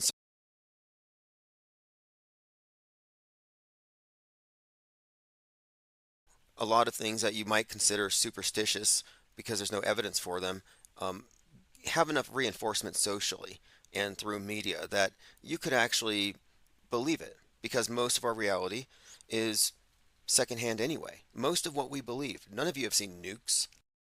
None of you have seen a space station.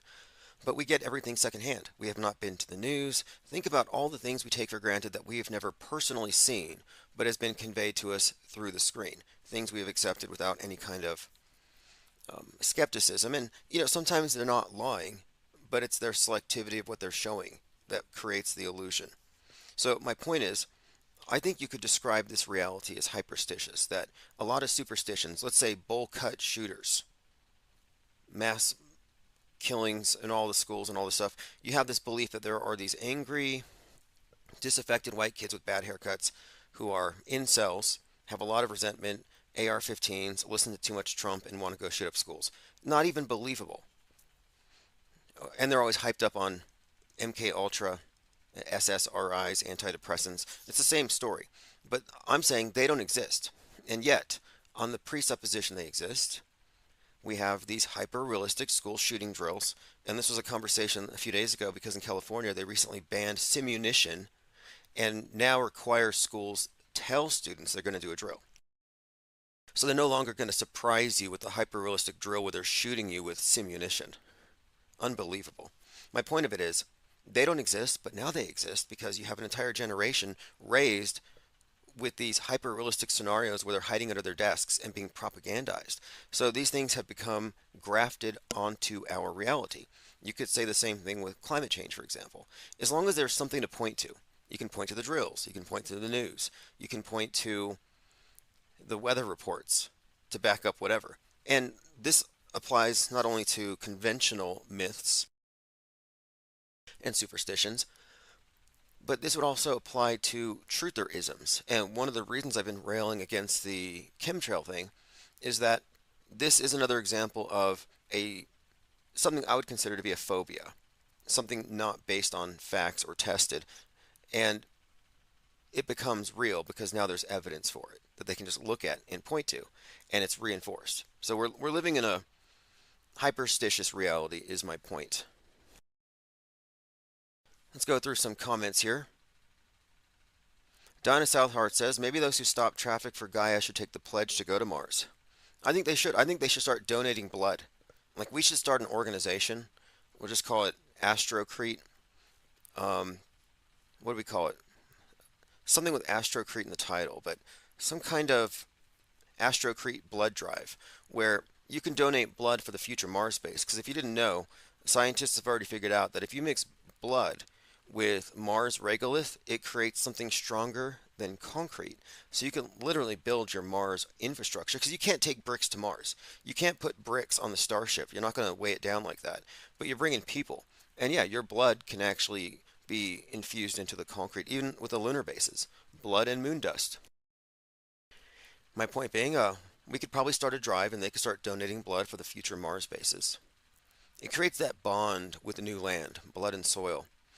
The children of the first few Mars generations will have a lineage that actually does have its blood and sweat infused with the land. Clockwork says, Tim, I hear you being brought up in the Fakeologist audio chat a lot lately. Oh, cool. Hopefully it's more than just Dave J transvestigating me. Dewis in Paris says, maybe Earth is a sphere and we live on flat Mars under a blue screen sky. Wow. Now that's somewhat believable. I think it was called, what's that show? It has to do with cowboys in space. Cowboy Bebop. I watched it on Netflix, and they had this scene where they're exiting this membrane-like sky, so it looks like a flat Earth under a dome, but they're on a much bigger planet. So it's a big ball planet with lots of these flat zones with domes over them, which is what we're going to live in eventually. I think they're going to enclose all the cities with domes, and they're going to say everything else is off limits. Like, I think we're moving into a colossal human zoo with cities as cages and the elite as zookeepers, and they will rewild Gaia. Cygirl says, have we determined whether the shooting in the NYC subway was staged? We're actually examining the evidence. It looks real, but that's not sufficient. You know, world-class actors are often employed in these events. They're not all terrible. They're not all scraped from the bottom of some cell, make some deal. I mean, we've met these types. But there may be some consummate performers. You know, Golden Hoggy award-winning level actors. Dewis and Para became a Blue Wrench Lodge level member. Appreciate that. Cygirl says Trump is, oh, this is sick. Trump is autographing pictures of Lake and Riley and appearing in photo ops grinning with the parents. Yeah, that's his illegal immigrant martyr of the campaign. For 2016, they had another one. I think her name was Katie, where it's like he had this other individual he'd bring out. Oh, my son was killed by these illegal immigrants, and they wouldn't have been here if we had just closed the wall. They do this all the time, and they come out as martyrs. And it's no different than what the left does with their police brutality martyrs, where this person gets killed, the next day they have T-shirts and photos and these massive candlelight vigils. And of course Al Sharpton, or you always have these individuals. Benjamin Crump is a big one today. If there's a psyop, Benjamin Crump's there. He's like, we call him Forrest Crump, because there's not a psyop of historical import that he's not at. If somebody says I can't, it's like Beetlejuice actually. If you say I can't breathe 3 times, there's a good chance he'll show up. All right, let's move on here. We're just getting started. I had a list of things to talk about. Planes falling. Again, look, the planes falling thing, that's easily staged, stageable, fakeable. These could be drills presented as real. But for some reason, there's deliberately an attempt to make it look like planes are falling. And the reactionary right-wing programmed response is DEI. It's because of diversity, equity, and inclusion. They keep saying this. In fact, one of the internet prophets I'm still following, I'm going to follow them until the 8th, until the eclipse. If nothing happens on the eclipse, I'm blocking all the prophets. I blocked all the Super Bowl prophets because nothing happened then. But anyway, one of the prophets I follow says that on 315, Taylor Swift and her boyfriend Travis Kelsey, are going to go into the Bermuda Triangle and never come back. So just heads up, we may be cured. I said there's a moratorium on mentioning her, and I've broken that with good reason at least once, but soon it may not be an issue. All right, let's see here. Girl says Riley hasn't even been dead a month, and her family are grotesquely parade her image around as a prop. Yeah, her and Ashley Babbitt's parents ought to get together and have posthumous birthday parties together. It's sick. Like, Ashley Babbitt's birthday, after she's dead, is being celebrated by a bunch of MAGAs who didn't get caught yet for the J6. And then Trump shows up on video, and he's like, it's really sad that they killed her. We're going to get that cop. He shouldn't have had a gun. Trump was basically there at her birthday, at her post-death birthday party. And for those who don't know, Ashley Babbitt's not dead.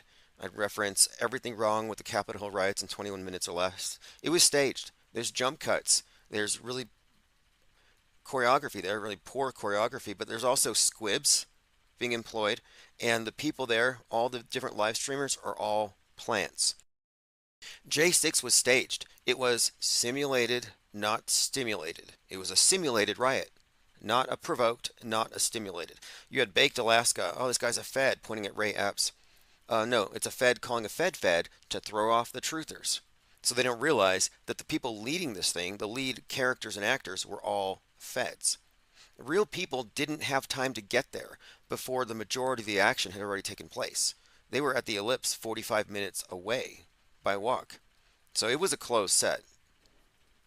Ashley Babbitt's not dead, and that is a big contradiction for the MAGA types. And so anyone who still has any faith in this political system is going to be faced with some cognitive dissonance. Do I want to continue to be a media skeptic, or am I going to trust Trump one more time?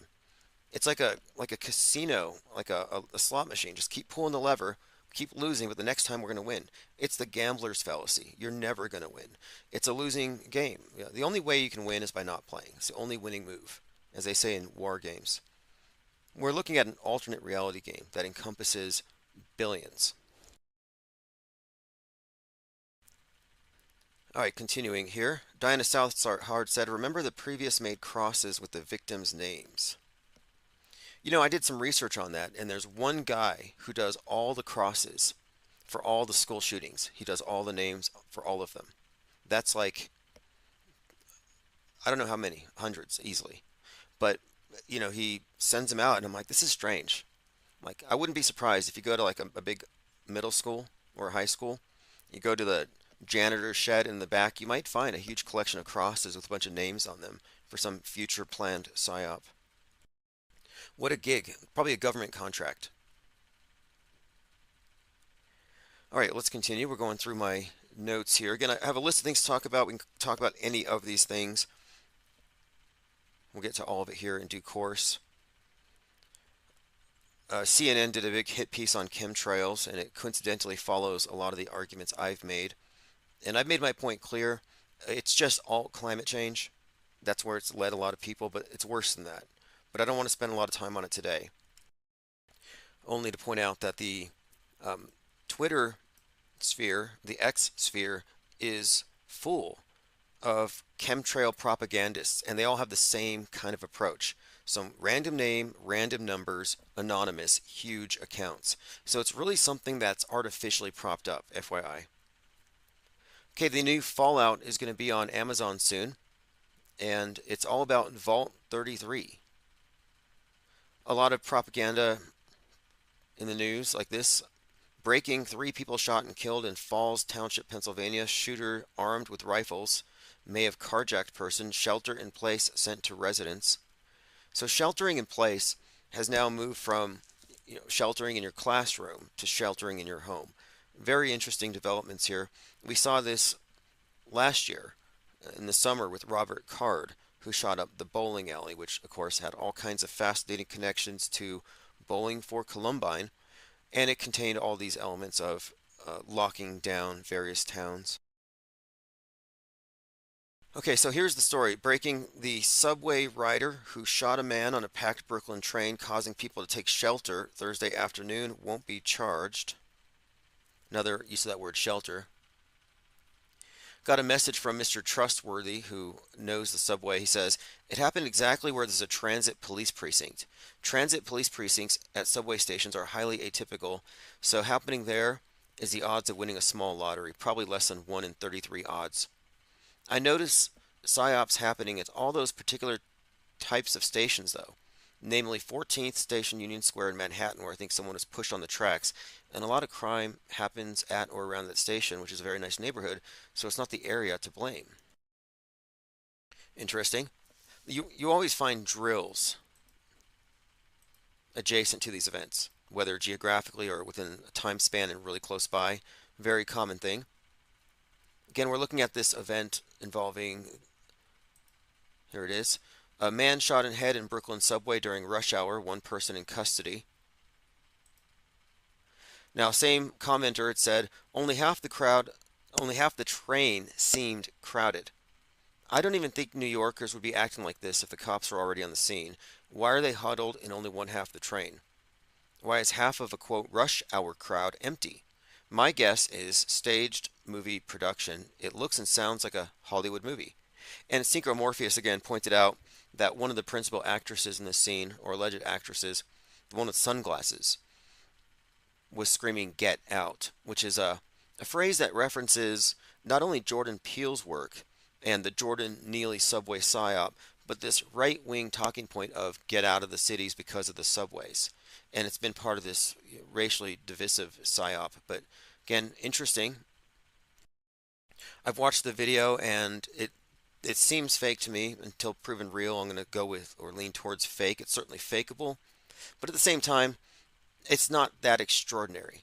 But what makes me kind of question it here is simply the overacting and the way that people were crowded. Go through your comments. Yes, half the crowd seemed trained, says, oh really, you don't say? And I would say too, I was going to compliment the cinematographer. I mean, they really kept everything in frame. Like they're worried about their lives. There's a shooting, there's a stabbing, there's a fight, and they're more concerned about getting a TikTokable moment. Like, wouldn't they be calling 911? Okay, let's see here. Jennifer Reeves says that they scared all the spring breakers away from Miami Beach for no good reason. Okay, moving on. Nobody knows. Oh yeah, we got a few more wrenches here. Osher gifted 5 memberships. Blue Wrench, Greg R, Me and My Drone, My Third Eye, Lean Dion, IFEPE 73. Thank you. Jamitra 101 says Shelter, New York, Shelter Island, New York has the 11963 area code. 11963 is where Leave the World Behind takes place. Jennifer Reeves gifted 1 membership. Blue Wrench Lodge. Nicholas Pitts received Blue Wrench Lodge. Okay, we're filling up here. This is great. I 100% appreciate this because we're kind of entering an interesting phase as we go into deeper into this alt reality game, and I'm interested to see where this all goes. It's obviously leading Trutherville into the voting booth, which is fascinating. But I'm trying to get this propaganda box exposed as such. Now I'm going to watch that video again and maybe a few more takes. I did think the stabbing looked real. The woman stabs the guy in the back and you see some blood, but again, we're looking at special effects as a possibility in all of these things.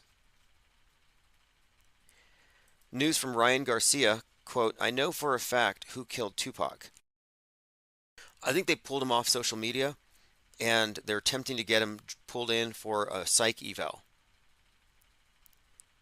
Although, as Mr. Trustworthy says, his fight promo game is A1. Yeah, he promoted his game very well, but I saw some recent video where it's suggesting that he might have promoted it too well. Like, at this point, he might have drawn too much attention to himself.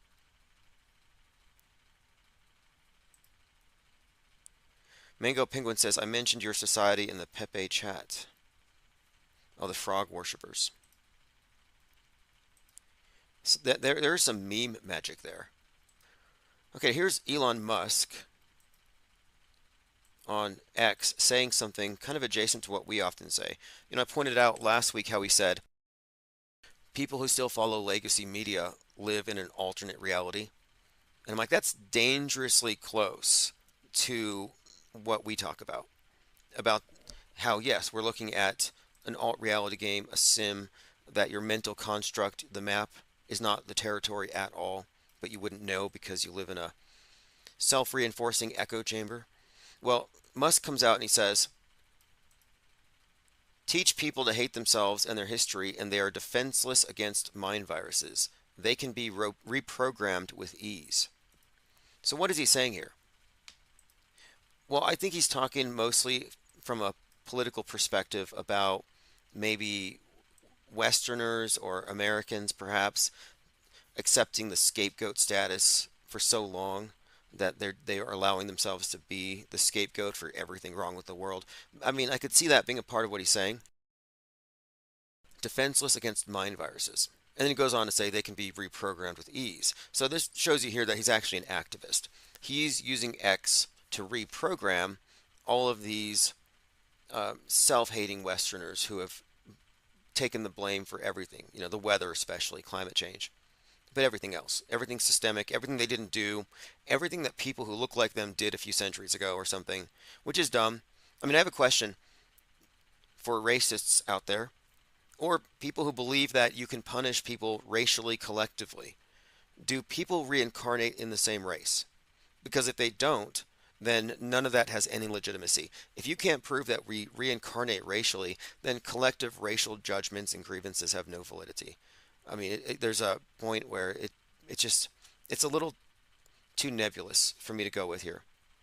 But what Musk is saying here is that he is a believer in the idea of mind viruses, and I agree with this.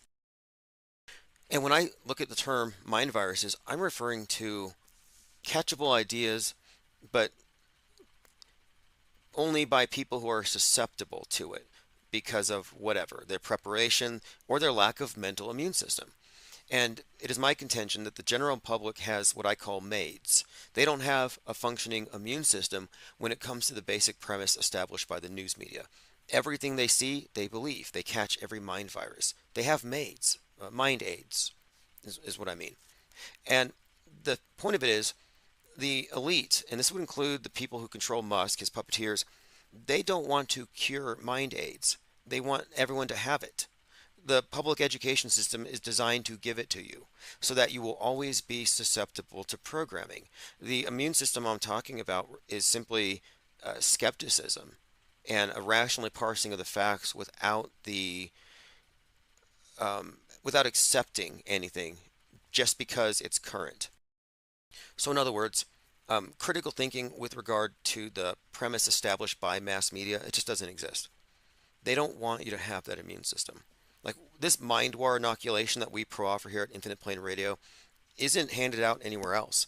And it's not something they want the masses to have. They want you to be defenseless. But they want you to be defenseless against their memes. They don't want any competition. And that's why they work so hard to silence people like us. I mean, I'm still blocked on Twitter Spaces. Wonder why? It's because they don't want me getting into their cyberspace. They don't this mind space. That's pretty much it. Going through some comments. All right, Ms. L says, I thought Tupac wasn't really dead. Yeah, I don't know. I don't want to necessarily speculate too much on this. I mean, for a while I had a pretty convincing narrative that Tupac and Biggie Smalls had been repurposed into a group called Jurassic 5, which does contain something of a joke, extinct dinosaurs, but they're back. And they had someone else in their group who had also been a part of this band or this new group of rappers. And that would make Tupac, this character, a Kill the MC, which some say sounds like a Kill the MC. And of course, his physical resemblance, the teeth, with the exception of the hair, it's there. The cadence, it could be trained to be a little different. There might be some chronological issues there, some overlap, but that's not always all that difficult to explain away if you're looking at characters that are superimposed. I mean, you can look at crisis actors in general as time travelers. Like, I don't exist. Then I'm given a new name and I'm inserted into the timeline because they put me on the screen. So now I'm in the news. I'm in a news event, a simulated news event that everybody believes is real. And now here I am. Here's my wiki backstory. Now I exist. I've been inserted onto this timeline. It's like time travel. So I don't put that outside the realm of possibility, but I have no reason to believe that he actually was killed or shot like the story goes.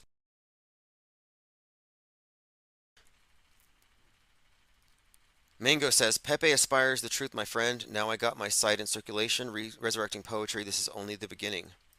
Okay, my only criticism of Pepe the Frog, because I recognize meme magic where it exists, and you can see it. It's very intriguing. I just thought, they go so far, and they ended their journey at the White House as though politics was going to solve this, and I just thought they never went far enough. Which is why if you look at Fepe, he basically looks like the frog, and it's because it is the frog. We just stuck a beak on it to suggest that you have to go further south. You have to keep going. You get to go into the unknown.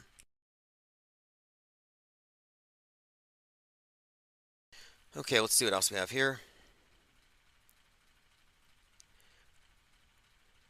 So many interesting comments here. All right, let me go back into my notes. I didn't want to miss. Oh, Pi Day. That was 2 days ago. Pi Day, we've already covered this. It's just, maybe this is evidence of scripting. You can call it a coincidence, but on Pi Day 2018, Stephen Hawking died at 76. And that's also the birthday of Albert Einstein, who also died at 76. So they tie Pi Day 314 to these two iconic figures, probably fake.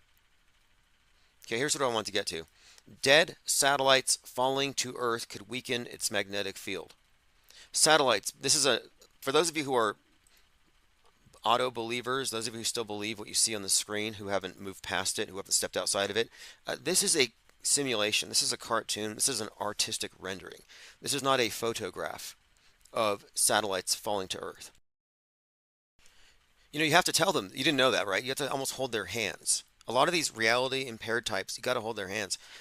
NASA does it. They're like, hey, look, this is our Artemis mission. It's going to go around the moon for 42 days, but this is only a simulation. They have to actually put it on the screen. This is the simulation. We're not launching for a few more months. Why do they have to put the label on there? Because the auto-believing fools with maids would just believe it. Oh, we just went to the moon again. It's that simple. They see it, they believe it. So they had to tell them, no, this isn't it yet. But anyway, this is not a picture. It doesn't even say it's not a photograph. It says satellites burning up as they fall to Earth. Satellites surrounding the Earth. Picture, Getty. This is not a picture. This is going to screw so many people. Just their cognition is so jacked because they can't tell real from fake, and they're not labeling fake here. Even TikTok had put out something where they're going to start labeling deep fakes and AI generated stuff as such. Like, this is why I call it the desert of the designated real. Everything looks equally fake, so if they don't tell us what is real, we won't know. Like, which rubber dead kids am I going to believe are real, so I can tally up the death toll and see who's worse than the other side? Because I just see rubber dead kids on both sides.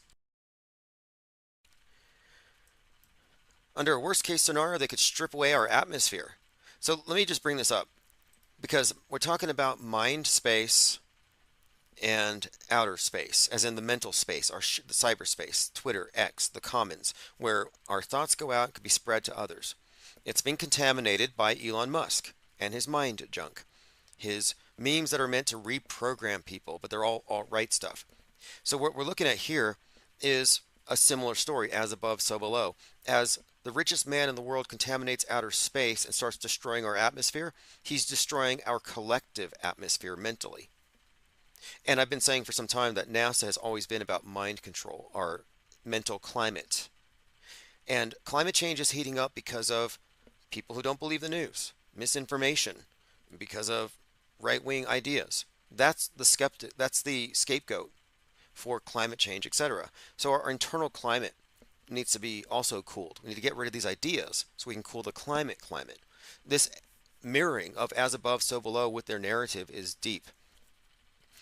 You look at some of the terminology for rockets and boosters, and it all ties in even to the 2020 agenda, where the Celestial Immunity Project involved astronauts injecting themselves in space while a piece of space junk hits the quote arm of the space station at the same time.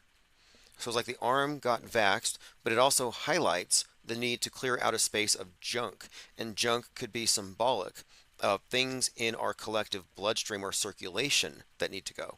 So our clean circulation needs to be ubiquitous across all of the globe. Low Earth orbit needs to be clean for everybody.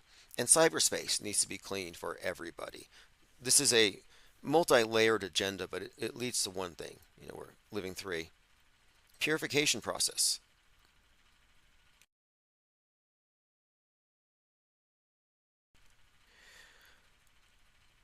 Continuing here, it looks like we had a little bit of buffering. What were we talking about? Take note of what we're talking about when the buffering starts.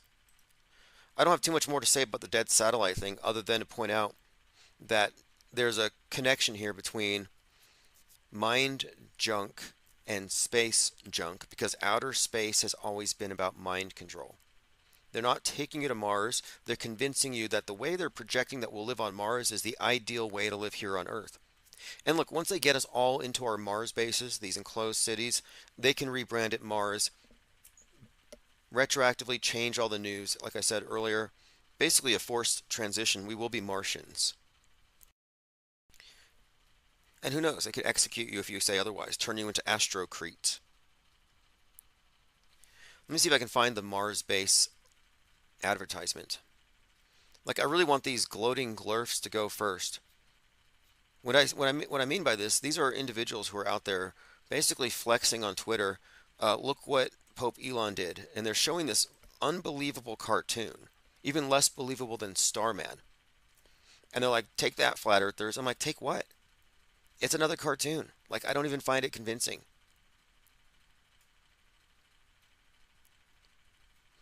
But we have an actual advertisement. I'll see if I can pull that up here. Catch up on comments, open phones as well. Breaking: United Airlines Boeing 737 loses panel mid-flight. 4333 took off from San Francisco and had to divert to Oregon. Okay, part of a plane fell. Now, this is a story that goes more or less kind of viral because you have big accounts. This guy's got 1.2 million followers, right? He's host of the No Bias, No Echo Chamber, largest show on X. Now, keeping that in mind, let's see what the added context is. There was no emergency landing here. It was not diverted. It was discovered missing after a post-flight inspection. So one, you read the headline, all caps, credible guy, millions of followers, top live show on X, and he's like, planes falling apart mid-air. Everybody's looking. And then later in the day, you find out, no, actually, he's full of crap. They didn't notice till after the fact. And do you see him posting again, breaking news, I'm full of crap. I scared you for nothing. No, they never do any kind of correction. And yet they leave their original flawed reporting up. Why? Clicks. Engagement bait. This is just for money. Breaking: United Airlines 737 forced to execute emergency landing after panel fell off. That's red alerts. No, raw alerts. 862K followers. Again, readers added context. So you can't correlate high numbers with standards of evidence. It's like, oh, this person's credible. He's got high numbers. No, it's quite the opposite. They have more incentive to lie. Like, I actually almost want to block them both just because it's so annoying. But I'm also keeping track of the false alerts because I monitor the echo chambers. And much of what passes for news is just rumor anyways. A lot of rumor mongering. Here is something that goes along with what we were talking about yesterday or a couple days ago. We were talking about how Barbie is an icon, is an idol, and she literally represents the Whore of Babylon, who's the goddess that the power elite worship, that actually the masses worship unwittingly. And they present her in many different avatars, including Madonna. And here's a Madonna concert where she is, I guess, playing the role of the Whore of Babylon. I mean, it's pretty blatant, but I want to mostly point out the color of the dresses and how consistent this is with the symbolism at the last two Super Bowls and as this icon is consistently represented. Again, this is the goddess that the new age is all oriented around. Ourselves like a leopard, his feet were like a bear's, and its mouth was like a lion's mouth. I think she's just reading Bible verses from Revelation. Anyway, I would never hear about Madonna or Taylor Swift or any of these pop stars, divas, if it wasn't for the conservative media and their outrage. Like, I wouldn't be surprised this audience is just full of conservatives looking for stuff to be outraged at. Like, does she have any real fans anymore? Mango Penguin says Bloomberg are trying to sell coins. Longest commercial ever. Is there going to be a Black Monday? Today's 3/16. In 2020, 3/16 was the Black Monday. I think we missed it. There was a show called Black Monday about the Black Monday market crash of 1987. And then 33 years later, we had the second Black Monday market crash. And on that day, 3/16/2020, season 2 of Black Monday was debuting. Some cast members said it was an eerie coincidence. Season 2, Black Monday, as we have our second Black Monday. All just a coincidence, sure. Here's a person talking about that shooting. And the person on the screen I'm talking about. I'll let this person's laughter speak for itself. I'm trying to keep myself calm. This is my second shooting. I was on October 1, so this is just... Oh, she was in Vegas. More stuff in therapy to talk through. Okay. She's trying to catch up there with Waynell Sexton. This is her second event. Very sad that it happened. Look, I get it. You know, it's hard not to smile when you have a good payday. If I was directing these events, I wouldn't pay them until like 2 weeks later. Like, look, you really got to sell the show. And if the auto hoaxers are all over it, you're not getting paid. You know, bring onions, do whatever you got to do, but I want to see real tears. I have some ideas as well, but I'm kind of afraid to leak those ideas because I don't want to give them any opportunities to improve their game more than I already have. After 10/7, I think we improved their presentation of fake dead kids. And it's because I was commenting on a line of dolls on the street there with closed eyes, closed mouths. And like, this is a problem. Those mouths should not be closed. Those eyes should not be closed unless they've been prepped, unless they've been sewn shut, glued shut. The jaws especially, those would be open. But after I made a few comments about it, they started bringing out dolls with open eyes. Like, they ought to super chat the IPS. If you're in the PSYOP entertainment complex and you're listening for loopholes and little little continuity errors and everything else we're pointing out, you ought to support us. We're doing you a service. I mean, NASA's got, what, a $70 million a day budget? You think they could pay someone to go through their content critically? Just pay a good editor. Pay an auto hoaxer. They could filter your content. Did you know military aircraft in World War II were dumping chemicals on troops and altering the weather by geoengineering? No, not actually true. When atmospheric conditions are right, water vapor in the exhaust will condense in a cloud. When you burn hydrocarbons, you not only get carbon dioxide, but you also get H2O, which condenses into a cloud, a condensation trail. It's not unique to jet engines, but here's a photo of a World War II piston engine powered bomber leaving a contrail. B-17 crews dreaded these trails because they betrayed their presence on the ground to German flak gunners.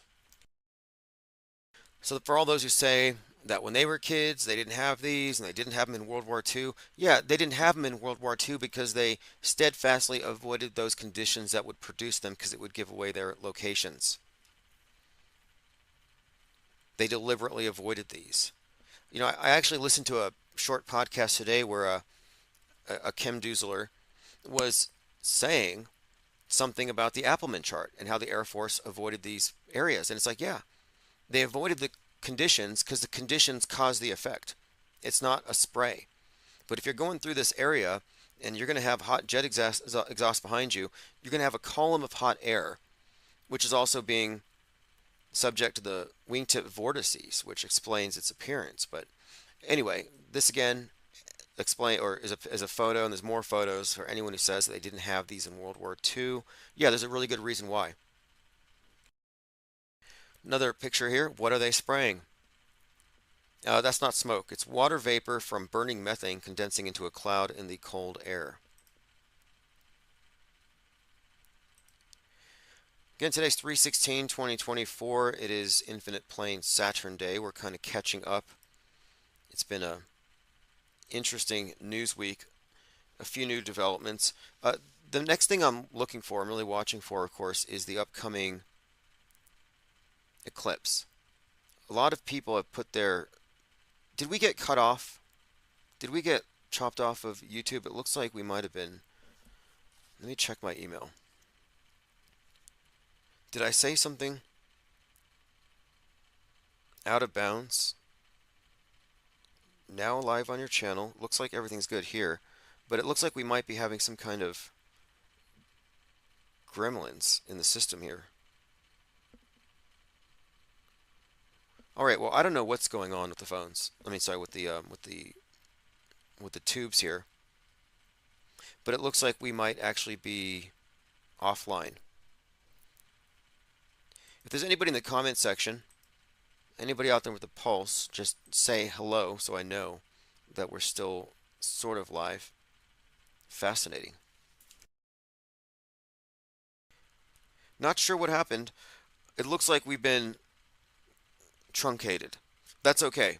I'll put the full archive up together. I will stitch together like some kind of an audio Frankenstein monster and upload it in its entirety with as few bumps as possible, as few glitches. I'll try to make it smooth. By the way, Armin Ree was just on JLB, and you may be familiar with him.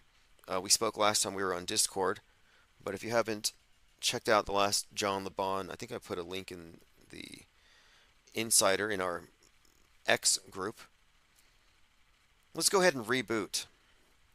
Let's get our YouTube turned back on and see if it works. Was it something I said? We were talking about Black Mondays, eclipses, Mars bases, mind junk, space junk. Are we already on Mars? The subway psyop, or was it real? Are the Obamas sabotaging airplanes across the country? Looks like it. It was a glitch on Twitch, says the HBIC. Okay, well, hopefully the glitch is over. Hopefully we pass this spot. You know what I could do is I could just take a short break here and let everyone show up. Let me see if I can find Chief Crow the Flat Earth Worms. This is Auto Hoax. I'll be back in about 33 seconds.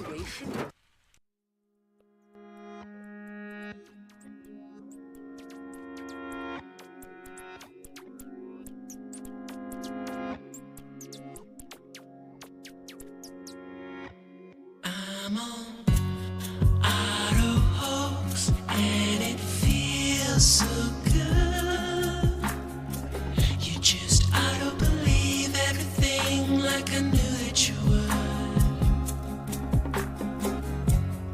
In my dream, you know I ain't got time, baby, for another crisis actor with soulless My buddy, my buddy and me. Telecommunications active 1996. 96, y'all. Gonna filter your eyes and serve your mind. The weatherman, he's just another bad joke. You can be a doom little dog.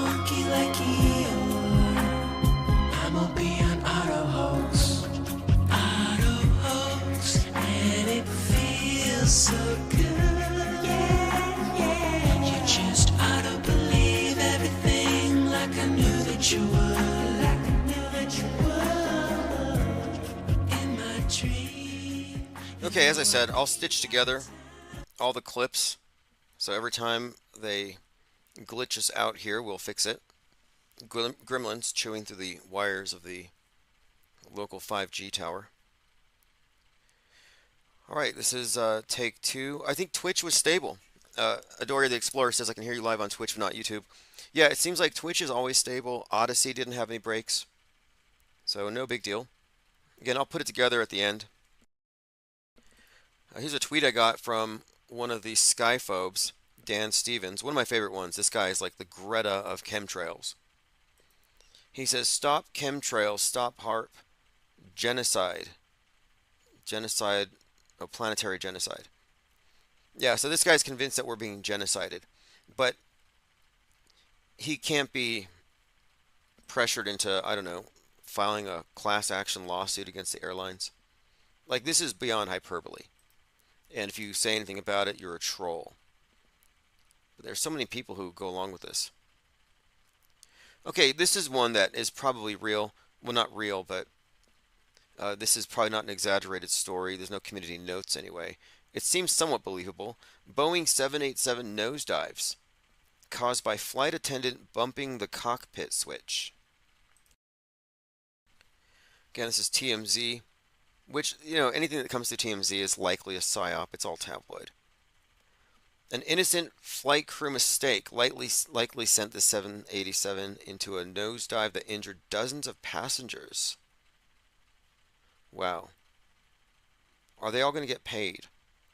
But 50 people were treated for non-threatening injuries. Sounds kind of unbelievable, and it sounds like more hype. I saw this story yesterday. Thick black smoke spotted near the Lincoln Memorial. The only reason that's of interest to me is that there's been a little buzz around the Lincoln Memorial.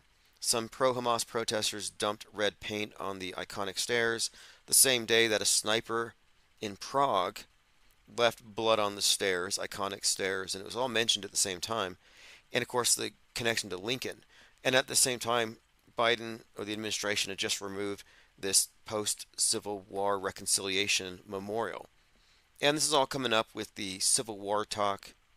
And the Civil War movie was just screened at South by Southwest. And apparently, it's got some really good violence, like very believable. The story is about a journalist going across the country during a civil war. And the main threat, from what I gather, seems to be militiamen, American militiamen, militias, MAGAs. Roving MAGAs are the bad guy in this movie. That's kind of the idea I'm getting here. Which goes along with Justin Moore, who decapitated his FBI agent father and said he wanted Moore's militia to go take out everybody. So you have this militia rhetoric building up, which all, of course, ties into the characterization of the far right. And they take the bait. They follow the controlled opposition, and they will go into the box that they're put in, and then the entire box will take the blame for whatever PSYOP actors do. For example, they don't even dispute, like Laura Loomer, for example. She doesn't even dispute the stuff. She's like, oh, Justin Moore chopped off the head of an FBI agent. Look what Biden made him do. That was her response. She blamed Biden and his policies for this. All right, we were talking about the Starship launch. Here's an example. Fight the Flat Earth says, that's right, Flurfs. Hold in those tears as your wall, WOLRD, comes crumbling down. He can't even type straight. He's just so enraptured by this cartoon. This is like the most cartoonish cartoon I've seen in a long time. Like, does anybody think this looks even slightly real? Like, this is pure CGI. At least with the space shuttle, they would use a real model and photograph it, or use a trick, an optical illusion, where they would record the sky and pretend they're in space, and that the sky is the ocean, and they're on the tops of those clouds, not beneath them. They've used optical illusions, but they're still using organic, real props, real scenes, real environments, but now this is all fake. This is so cartoony. This is a step backward. Is anyone else at all impressed by this? They'll say this is an argument from incredulity. And I would say no. The perspective that they're not using movie magic enhancements is an argument from ignorance, and they don't even know they're ignorant. It wouldn't even be that. I don't know what you would call it. To not include in your assessment of anything that NASA or SpaceX provides the use of deep fakery it's dangerously naive, irresponsibly naive. Mousegate alone should have been a wake-up call, but you can't wake them up. No. What is it? It's easier to fool a man than convince him he's been fooled, but this is a tricky one. You see, it's a magic trick is what we're looking at. I'm just not impressed by it. They haven't upped their game. I thought the Chinese space station was going to be magnificent. I thought they would have some better special effects. But anyway, they're gloating about it, and they're saying this is making flat earthers cry. Well, I'm not a, quote, flat earther. I just don't believe these cartoons are convincing. I think they have a vested interest in conveying to us a false world view. For mind control purposes, if nothing else. You think they only fake the news on the ground? Oh, they fake it on the ground. But everything above 62 miles, once you hit the Kármán line, oh, that's just pure science, pure truth. Why would they lie? Imagine if that was sufficient to counter any skepticism. If any liar could just say, why would I lie? Someone just lies to you, why would I lie? Yeah, I guess not. I guess, you see, and that says something about the people who believe it. Good people believe this stuff because they can't think, why would I lie? Bad people think, well, I would lie for money, power, advantage, malice, fun. There's a lot of reasons why liars lie, but people who aren't just intrinsically bad, they don't think that way. And like, yeah, I can't think of any reason why you would want to deceive everybody. No reason at all. And that's what you would call the consensus bias, I think. The idea that everybody thinks like you do, and it's just kind of the sense that everybody's as nice as me, which again is it's a trap. Phones are open 505 349 0420. We can talk about pretty much anything. I'm looking forward to the eclipse, mainly because it'll give us a chance to clean house. All of these false prophets are going to have to own up to it if nothing happens.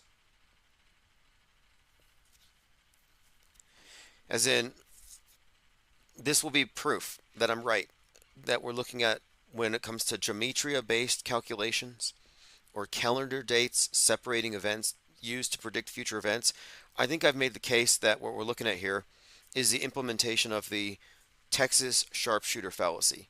And if I'm right about this, and I think I am, if civil war doesn't happen on 4/8, if Trump doesn't get it, if a nuke doesn't hit, if 4/8 is nothing but people enjoying an eclipse, then I think I'll have a reasonable case to say that all of these people attempting to predict future false flags are using a fallacy which I've already reverse engineered, and we could then make similar predictions that are just absurd and give the appearance of being correct. Dewis in Paris says, I paid my taxes, why would I lie? To me, it all comes down to the worldview in the box that we're in. And people who are in the box can't see their own box, but they can see the other guy's box. It's easy to laugh at the wokes. It's easy to look at these people heavily radicalized, but you realize that you share a box. If you're laughing at the wokes as woke, and you're on the other side, they're laughing at your side as Proud Boys or as Patriot Front. But these are identical. They're identical costumes, interchangeable, evidence of a bifurcated Psy-war. And it's just team against team. Thank you, Multi-Zero Dagger. We at the IPS appreciate the support. All right, Starship launch here is a video of it. With, 33 engines? Very theatrical. Look at that. 6 plumes of smoke. So I'm not saying this was fake from the ground up. And I could argue, well, I wasn't there and you weren't there, so how do you know? And some will, and I don't like that argument. I wasn't there, therefore I don't know. What we can say is that a launch happened, but we can argue on what the launch is. So I agree with you, a launch happened. I agree with you, you're Mandela affected. I agree with you, you see what you believe to be chemtrails. But we agree that objective reality exists. It's the interpretation we're fighting over. So I agree, a rocket launch happened. Question is, was it pure CGI? Since the 1960s, admittedly by the Apollo 11 launch director, the simulations have been indistinguishable from reality from the perspective of the launch control. So the control room members who are behind the screens would have no way of knowing if they're actually in space or not. It's indistinguishable, and that's from the 60s. So to think that it hasn't improved would be ridiculous. Obviously, it's improved. So we have no reason to believe that anything happened unless you were there. As far as, did they actually send a big chunk of metal high up in the sky? So if you weren't there, you can't make the argument as an eyewitness. We need to break that habit of treating yourself as an eyewitness when you aren't an eyewitness. Bearing false witness. I had that image the other day I posted in the newsletter of a line of people with televisions on their backs, bearing the burden of proof, bearing that false witness. I don't. But what I'm saying is that I'm not a reality denialist. The question is, how did they simulate it? Did they use a cylindrical blimp, a rigid dirigible with fireworks in the bottom, 33 engines, and blast it up out of sight, out of mind, and then cut to a pre-recorded segment where the rocket is in space? Yeah, that's what they did. That's what they always do. Why would they have changed it? The Mousegate fiasco, which they buried, was just showing you that, yeah, the second half is all prefabricated. I can point to many other examples. There's a certain Soyuz rocket launch recorded from space that doesn't correlate to what you see on the ground. The time lapse in space doesn't even account for the gravity tilt. G says, don't you know the sky is falling because Gematria told me so? Yeah, well, these anonymous doomsday prophets with their Gematria calculators can stay in Trutherville.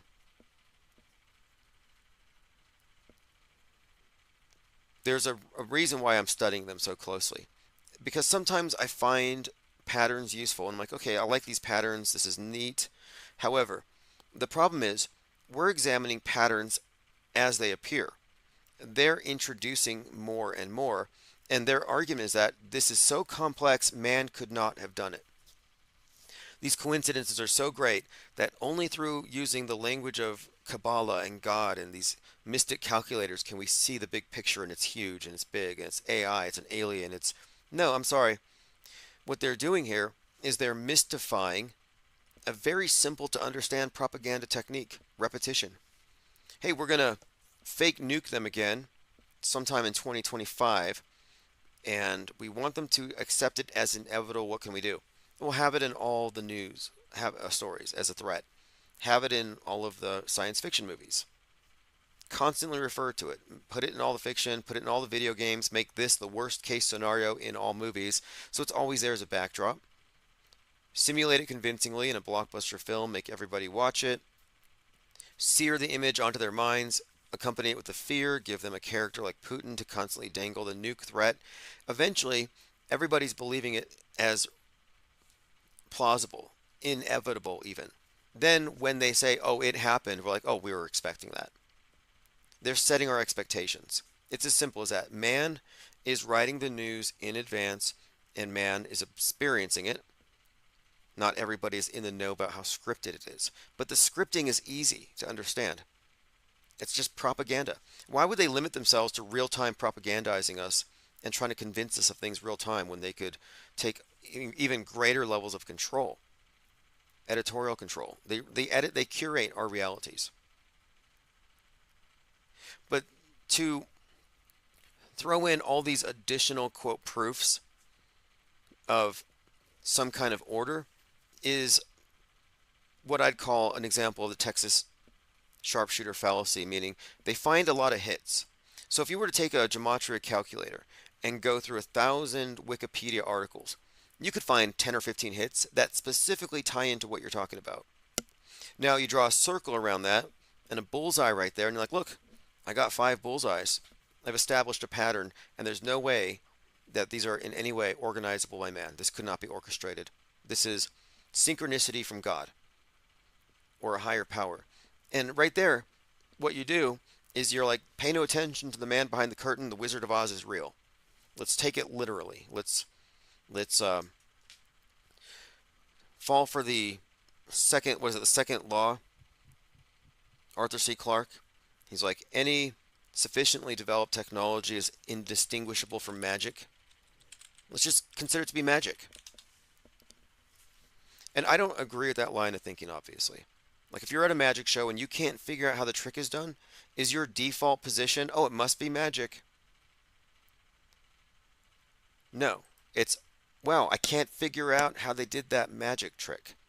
So I've been looking at predictive programming and fake news for some time, and at no point did I say, this is so unexplainable that it must be magic.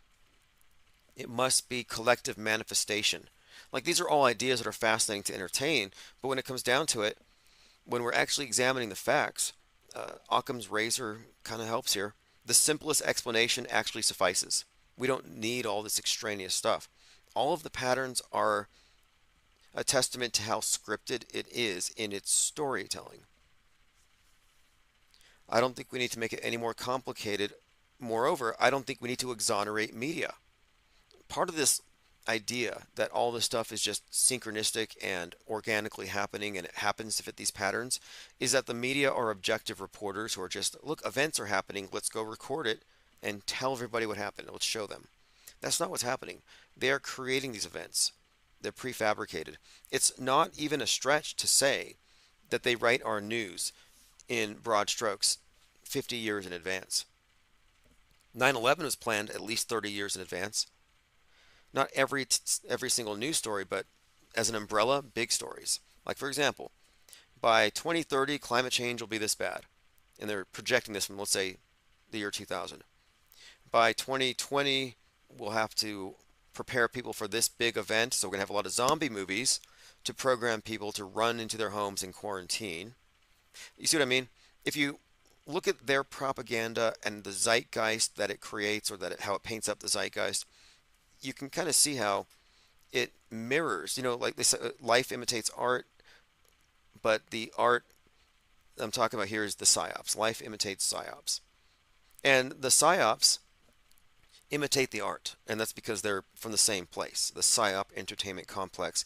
Mind control is really the big overarching theme here. Government, entertainment, media, academia, these are all just substrates of mind control itself. Let's go through your comments. Duos Impera says, I'm not anti-box. Look, I'm not anti-box either. I'm just not a literalist. Like, I like the Bible. I like all the holy books. For their aesthetic value, the wisdom, accrued knowledge. There's nothing to hate about it, to be honest. But my argument is with religion and the framing of it and the literalism that buries, I think, what's even more profound and incredible. To me, the most incredible thing about the Bible are the astrotheological alignments. That's incredible. That's a work of exceeding genius, honestly. To be able to tell these stories using these symbols and allegories and metaphors that all relate to the macrocosmic cycles, it's incredible. Ted Stryker said, I heard a panel fell off a plane, but no one was injured. Yeah, exactly. That's the one I mentioned earlier. They didn't even know the panel was missing till after the fact, and there was not an emergency landing. And Nofal says, are they going to use the nuke to do lockdowns? I think they'll want to lock us down first, so we're all glued to our screens. Leave the world behind ends with a nuke, but the title is an anagram for Behold, the End War Live. So what I think the script is, they will use riots, they'll use emergencies of some kind to get everybody home, glued to their screens. Then they will do the nuke when we're all watching. 9/11 wouldn't have succeeded if we had all slept in that day. We have to be synchronized. That's the key here. They can press a red button and they can reset our reality. The 1946, we know what the nukes did. They obliterated objective reality. The introduction into our collective psyche, into our collective worldview, the world annihilating atom bomb obliterated objective reality. It'd almost be like, hey, we have a new God. We'll just this new God manifests as a mushroom cloud. And if we don't obey this God, we're all going to be destroyed. So we all have to organize around our fear of this new God. Well, nobody would believe it because we're not superstitious, right? Wrong. And what they have done is they have introduced a God that science can identify. Same thing with 2020. They brought us a devil that even the atheists will believe in. It's a construct.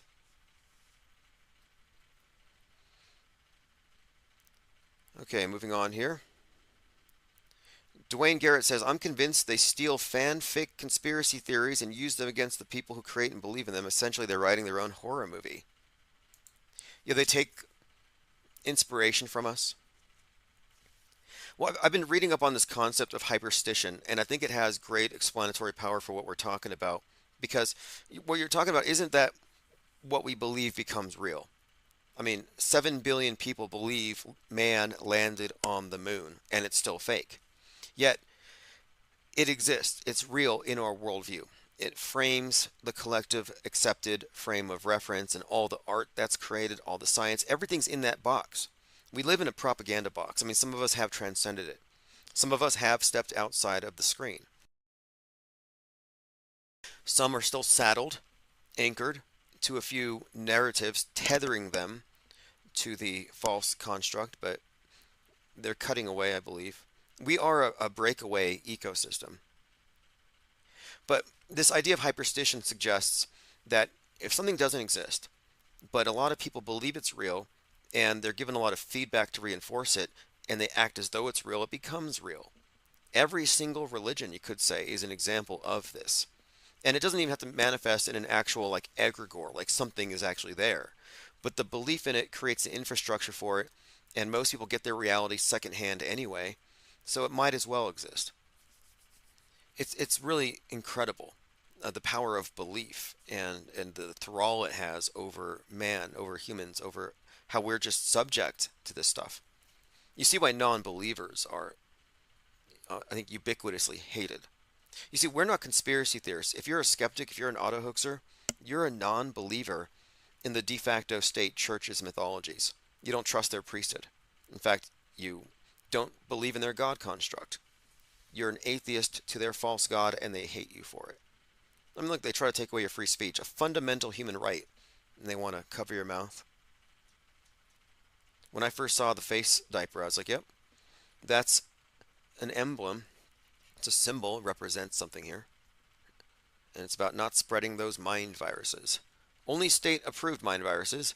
And you don't need your face anyway, because if you're going to emote, we have a wide array of emojis here to express yourself with in a safe way. And of course, we have inclusive emojis, pregnant emojis, mpreg emojis, but any emojis that are deemed offensive, they obviously are going to pull. So what they're doing is they're giving you approved emotions and emotions that are non-approved. We have to do it for safety's sake. Mind masking. Angst G said, did Boeing really put a hit on their whistleblower? It appears to be so. I mean, what is that? I heard that story. You had someone from Boeing, an alleged whistleblower, and he said something along the lines of, if I die, if something happens to me. A Boeing whistleblower found dead after raising concerns. This was 5 days ago. John Barnett found dead in the U.S., raising concerns about their production standards. The 62-year-old had died from a self-inflicted wound on 9 March. They just confirmed it. He worked there for 3 decades. He said they had been fitting substandard parts to the aircraft production line. That was back in 2019. And there was something more recent he had said. I'll see if I can find it. But there is talk here that he's a whistleblower on this. Again, I think it's a psyop. I think it's the media being selectively attentive to it, possible drills. All this stuff could be conducted by drills, live drills. Those people on the plane, you don't know, could be a bunch of actors. We got to have a drill where we drop this and test the response. I'm going with real until proven fake, and if you know something I don't know and you want to share, call in and let us know. Yep, I have reason to believe this is real. But those of us who have been very doubtful and skeptical and who suspend judgment have been vindicated so many times. Okay, moving on. Again, the story of dead satellites falling to Earth. I was reading some of this article, and it's not even believable to me. Some of the quotes in here, some of the things they say. I was shocked at everything that I found. Nobody was studying this. It's really alarming. Private satellites have caused damage and have already caused issues for astronomers, but the key word here is private.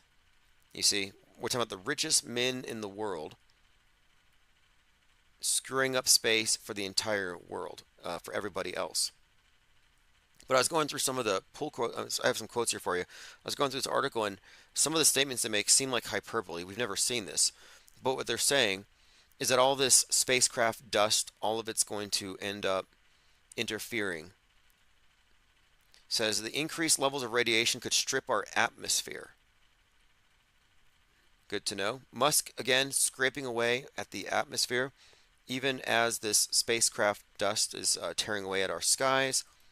His mind junk is tearing away at our mental atmosphere. That's the point they've been making. Now, I've been saying, too, that this Starship, this is my prediction. It's going to be one of two things. Either they're going to succeed in sending 1 million glurfs to some subterranean, deep underground Mars base in China, or they're going to load up a bunch of, obvious actors into a Starship, and we'll have a Challenger/Titanic-like event in the sky that will kill the desire for space migration for the next 1,000 years, which will really take the pressure off of the NASA CGI department. They must be so stressed trying to meet our standards. Dewis in Paris says, it must be quite a power trip to be able to create everyone else's perception of reality. Absolutely. And religions have been doing this forever. Religions have always been able, when I look at the black monolith, I look at that as the screen, which that's actually what it represents, the movie screen, the merging of our reality with the state constructed internal reality. So your internal worldview is augmented by what they give us. And we have been studying what they give us, and it's all mind-warping Psywar, puts us into a alternate reality game. But you could also look at a holy book, and it's interchangeable. They all do the same thing. It could be everyone live your life according to Dianetics. Everyone live your life according to the Quran or the Book of Mormon. And you go down the list, and there's basically a worldview accompanying each one.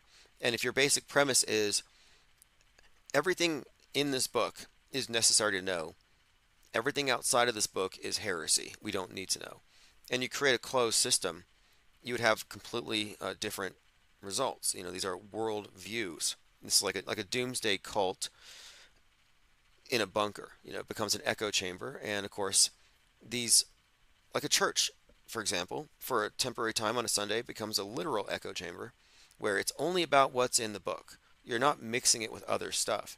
And what I'm suggesting here is that worldview creation has been one of the main ways that the power elite have organized the masses forever. The lie world order. The movie The Village shows this perfectly. The elders lie and say, oh, we're not in the 20th century. This is like 18 something. And there's nothing outside of this village. Just some wicked people out there. And then they build an entire world where they're happy. They are living this idyllic lifestyle with no idea of the horrors of modern life, which they have been quarantined from. But what we're seeing now is the new universal religion is being implemented through the use of mass media, and the media itself has become the de facto state church. That's been my premise for some time. Space as the new heaven, because it rises above all of the various, local competing versions of heaven and paradise. And space is a heaven that the atheists who embrace scientism will also believe in. It's a total power trip. It's this mind control. I think it's a greater power trip than just having access to a big bomb that can blow everybody up. No, they have access to reality control, the ability to fake something into reality, perception management, including billions. I mean, this is a high-tech religion, is what it is. So here's a conversation I had with a Psy girl in Gilded. Just a few points here. Psy girl says, media narratives may be fake, but corporate state extortion and the omnipresent threat of coercion and state violence is deadly real. Let's see what it takes for the kinetics of a credible threat to manifest on the streets. Now, I agree the narratives are fake, and fake has trumped real. They can use the fake stuff to influence reality. But do the fake things ever become real? Does it ever go kinetic? And this is where I say no. I think the reason why is that we've already been conquered. We're already an apathetic population, and there's no chance of everything falling apart because everything is under total control. Like, oh, they're going to get our guns. They already got your minds. They don't need your guns. And if there was a time to do so, if there was a time where, oh, look, they instigated so much that it's going to go kinetic, it would have been 2020. The MAGA would have risen up. They'd be like, let's stop the riots. But no, everybody just sat and stared at their screens. And there's one other point I made here. Girl had said, I care less and less about the narrative and more about the things like the price of gas, safety of the food and water, taxes, local reports of car theft and carjacking. What me worry. And I can agree with that. The real threats are always there. And those are the ones that matter, not the ones that are fabrications and hyperstitions. And we also have to remember, too, that fakery controls this reality. So we can't dismiss that the main instrument of control is worldview fabrication and the fakeability of anything. That is one of their main powers. And in this regard, we've been talking about X and Musk and mind junk and mind control and how this is a new system that's really built on the old system being updated. And if you look at the iconography, and I'm always talking about Noah becoming Noah, but look at the symbol of the cross or the X and the dove. And juxtapose it with the symbol of the Twitter bird and the X. And what I'm suggesting is that these are both emblems of the state religion and its mind management. And the whole idea of Musk taking over X has everything to do with his role in the space program. He's the Martian Pope. We're entering into this new age. And the fact that he's the owner of X and the guy who's the first colonizer of Mars has everything to do with one another. We're talking about the new world, the new starting point. When we go to Mars, we're going to have to shed a lot of the things that have been detrimental to our life here on Earth. So on Mars, you're not taking a carbon footprint. You're not taking private property. You can just go down the list. No MAGA hats, no AR-15s, no big trucks. There's a lot of things that aren't going to Mars because we have to purify and find the perfect and sustainable way to live. Similarly, they had to get rid of heretical texts and apocrypha from the Bible and streamline it into one simple worldview. Well, what X is doing is it's going to do for our commons, our shared cyberspace, what the Mars base is doing. It's going to offer something sustainable and safe that does away with anything that would in any way threaten its perpetual survival, which means we have to get rid of hate, for example.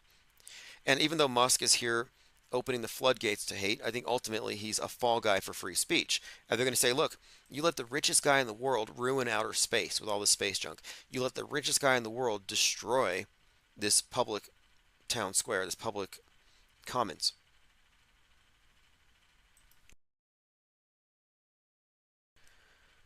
Okay, moving on here.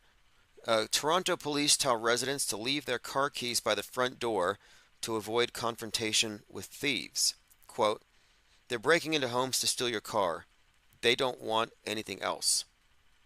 So this is a new auto theft. It says prevention tactic, but it seems like enabling tactic. Yes, they're coming to steal your car, and if you have your keys in your bedroom, you might unnecessarily confront them. So just put your keys near the front door.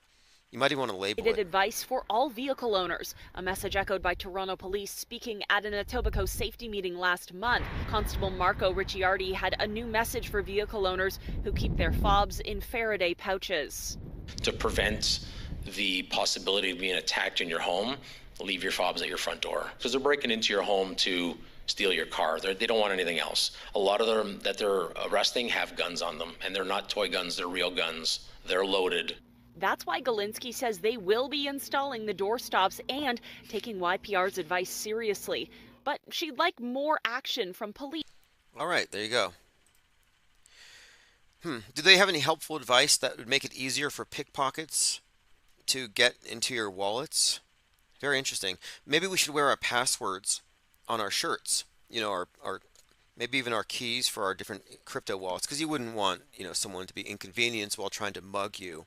And they get mad, and then it escalates. You got to appease the irrational and the violent. Isn't that how we keep things civilized? Aaron Rodgers responds to claim that he's a Sandy Hook conspiracy theorist. I hate to even say SH because I get ads from SH parents, and they're like almost targeted. They're almost targeted, like, conspiracy theorists have ruined our lives. Will you donate money to us? And I'm like, you're wasting your ad money on the wrong person here. Like, I'm not talking about it in the same way that you are all talking about it.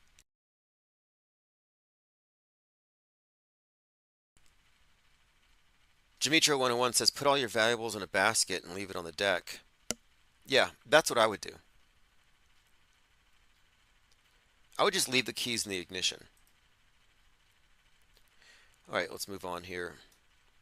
Look, I've dealt with this stuff. I mean, this is real. I've never seen a chemtrail, but somebody stole my catalytic converter.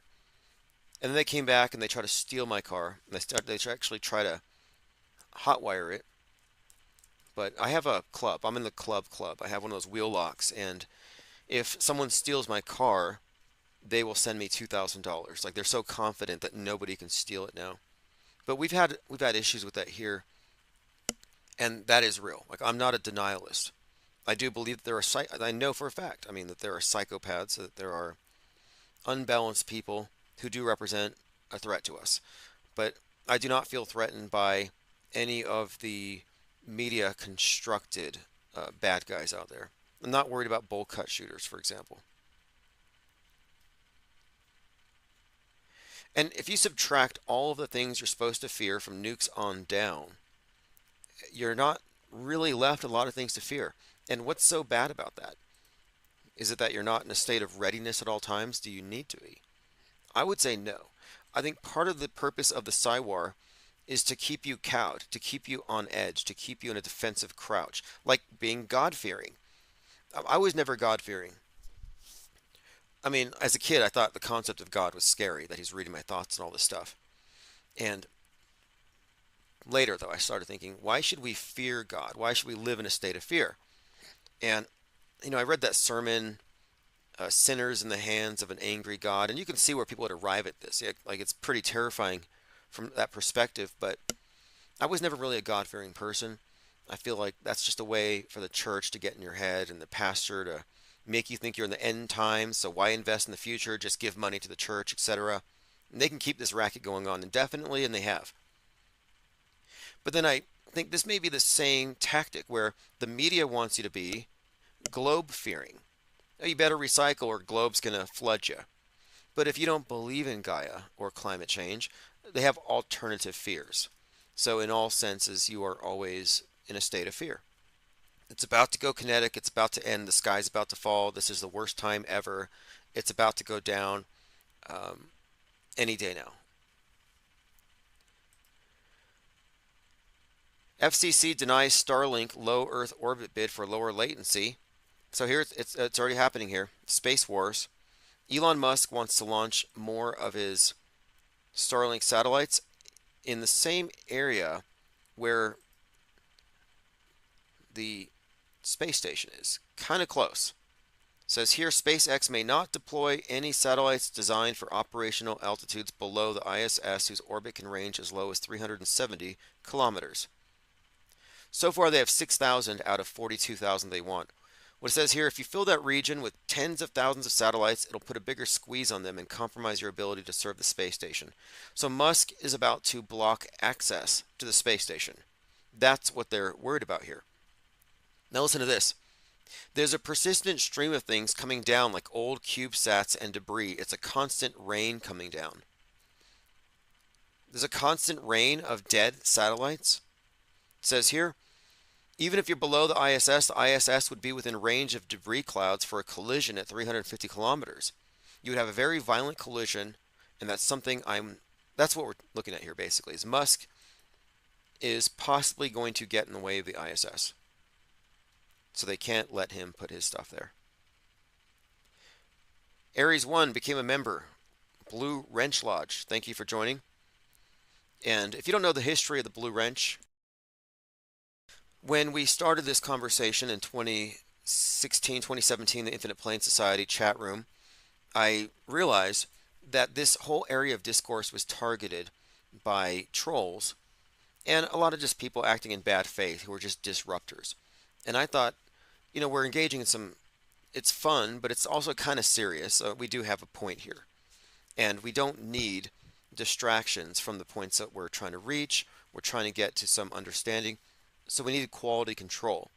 And I was too busy to moderate every troll, and I didn't want to constantly spend my time calling out trolls. So what I said was, here, everybody who's part of the IPS, who accepts the premise that everything is fake until proven real, that we can't trust the media at face value, etc., if you're on this level, have a blue wrench.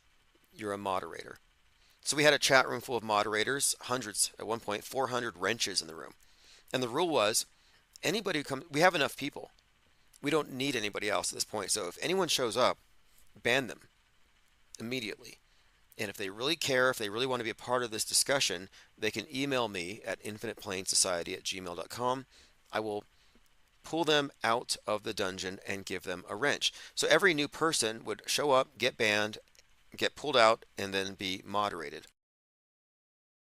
It became kind of a hazing or an initiation, but it was quality control.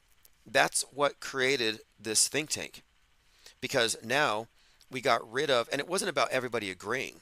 We just got rid of people who weren't there for constructive purposes. And it used to be highly disruptive. If you weren't there in the early days when the topic of NASA criticism really started blowing up, you couldn't have calm conversations. There were roving bands of trolls, and you don't see them anymore because they've been smashed into pulp by red wrenches. Many of them turned red, or blue wrenches turned red. We were basically at war with trolls for, how long was it? Like a couple years before eventually a lot of them joined us. A lot of the trolls began to see the point. Not all the way. I mean, some of them are still, clinging to certain things. Richie from Boston says that he's found proof straight from Noah. Now, he's not talking about Noah with the ark and the dove. He's talking about Noah with Arkstorm that uses a dove as a logo. NASA's Noah, the National Oceanic and Atmospheric Administration, who tell us that if we don't change our ways, globe's going to flood us.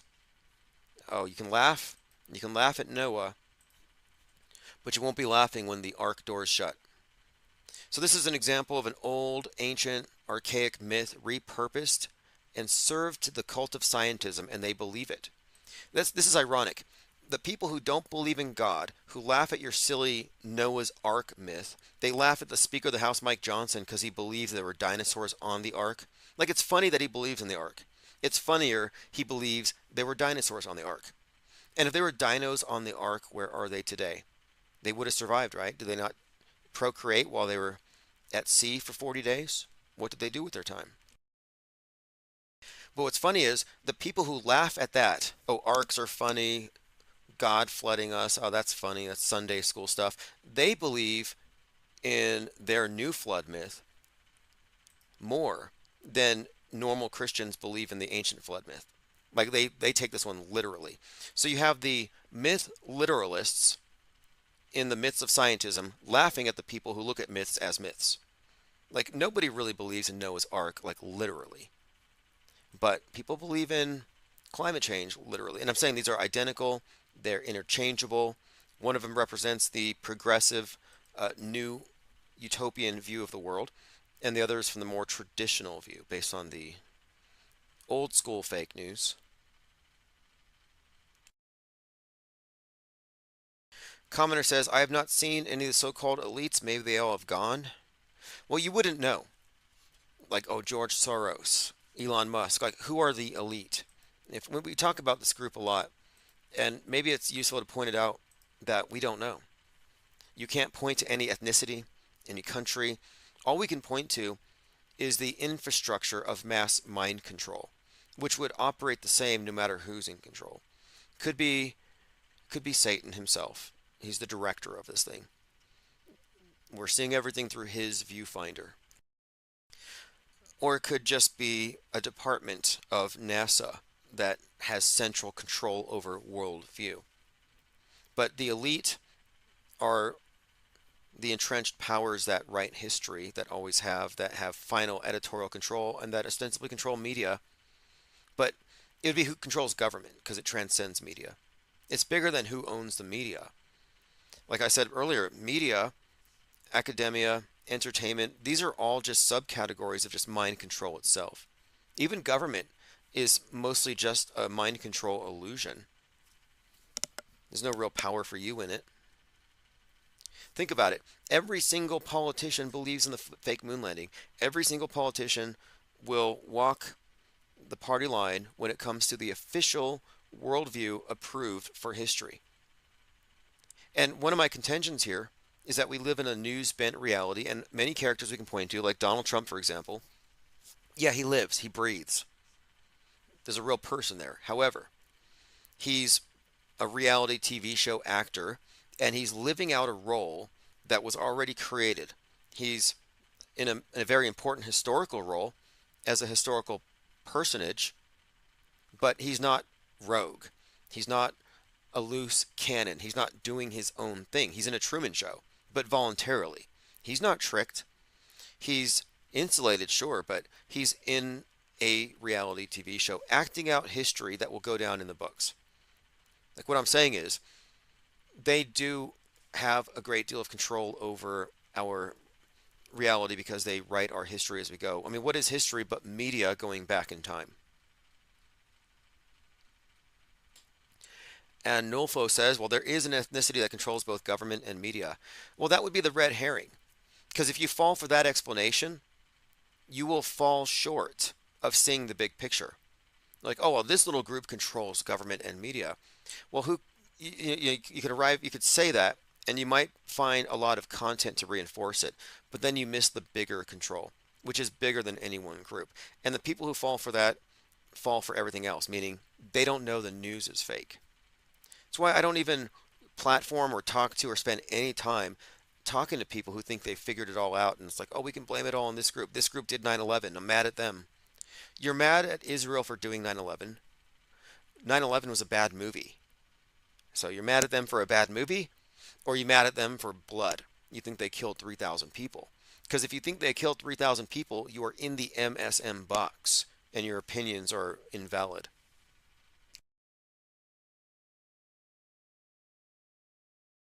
And still, I think what we're also not really clear on is we don't have enough information to arrive at that conclusion. The whodunit red herring chase never arrives at the what is it. I've never met somebody chasing a red herring, a scapegoat, who knew how fake everything was. In fact, they're the ones who are saying it doesn't matter that it's fake, or it's inconvenient to their worldview that it's fake. In fact, one of the most vocal opponents to what we do here has always come from the Nazi types because they don't like me saying nobody died at fill in the blank, specifically 9/11. Because if you say that, then they can't be mad at their chosen scapegoat. They can't claim to be a victim. Anyway, back to Richie from Boston who has chemtrail lung. He says he's been sick for 5 days because of chemtrails. Not from the vape. Yeah, he vapes. He's a chronic vapor. I look at his Jeep. It's like, did somebody spray chemtrails in there? Nope, it's all his vape. But no, he's sick from the clouds, not from his vape pen. But he says, I got proof straight from NOAA, which is like saying I got proof straight from NASA. They control the weather exactly like we have been telling you for over a decade. So Richie from Boston has adopted what I call alt climate change. He's a chemtrail Greta. They control the weather. But again, this is a bifurcated war. He leans right, so he's not blaming capitalism or Republicans or fossil fuels. He's blaming secret government because right wing is anti-government. Left wing loves government. They hate the private sector. They hate capitalism. So left wing says they are screwing up the weather, but they blame, of course, capitalism, free market. All right, here it is. Elon Musk running an advertisement for the future Mars bases.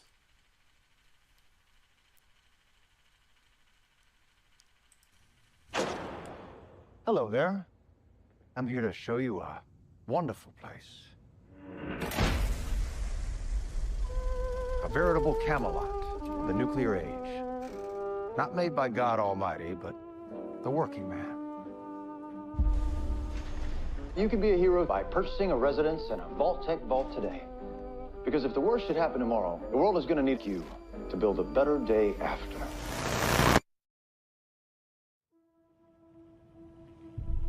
Okay, this is from Fallout, which is about to be released. It was mislabeled on the tweet. It's not a literal advertisement for Mars bases, but it pretty much is. And Fallout takes place in, I believe, Vault number 33, interestingly. It says the end of the world is not what it used to be. Interesting. Again, Vault 33. Now, it's not the same as Sub-Level 33, where they keep Godzilla. But what is it with this Subterranean 33 thing? Brandon MDM says the old everything bagel. You know, I just watched Everything Everywhere All at Once. I've been having some strange synchronicities ever since I watched Griselda. And I was commenting on the scene where the character is reading Labyrinths by Jorge Borges. And he's got a scorpion on his hand and a watch. And he's talking about breaking the cycles of time. And I'd correlated this with the death card, the end of a cycle. And the cycle, the sickle, the circle being all correlated in this concept of linear time being habit more than a necessity, but only a habit for those who don't make conscious decisions to break the cycle, to diverge.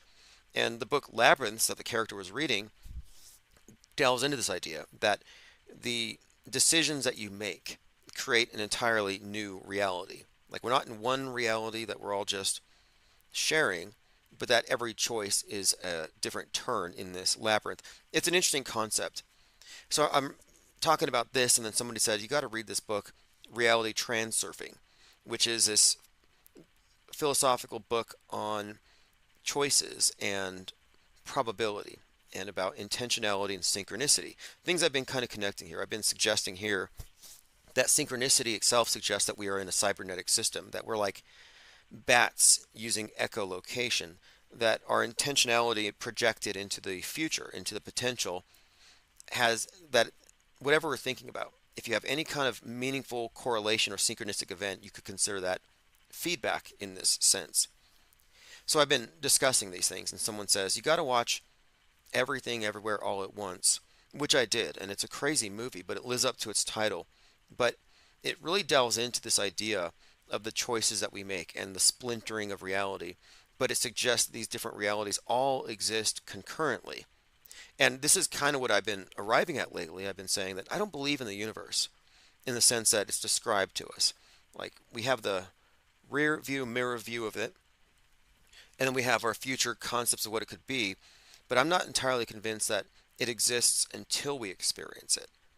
And that until then it's just dark matter, nothing but that we are faced with all probabilities and possibilities equal distant from us at this moment, but we go on this linear path more or less out of habit and because we're steered with this massive hive mind they've created. But we've been discussing these things and synchronicity and how it all does tie in to the elite's symbolic system and how their main deity seems to be Saturn, the god of, time and constriction and judgment. We're talking about time and the material realm, so time and space. And synchronicity is all about being in the right place at the right time, which has to do with your own decisions and choices and how things unfold. But anyway, I watched that movie last night. I would recommend it, sure. I mean, I had to watch it in like 3 different sittings. It's pretty intense. It's actually quite funny. It's absurd, but it's profound as well.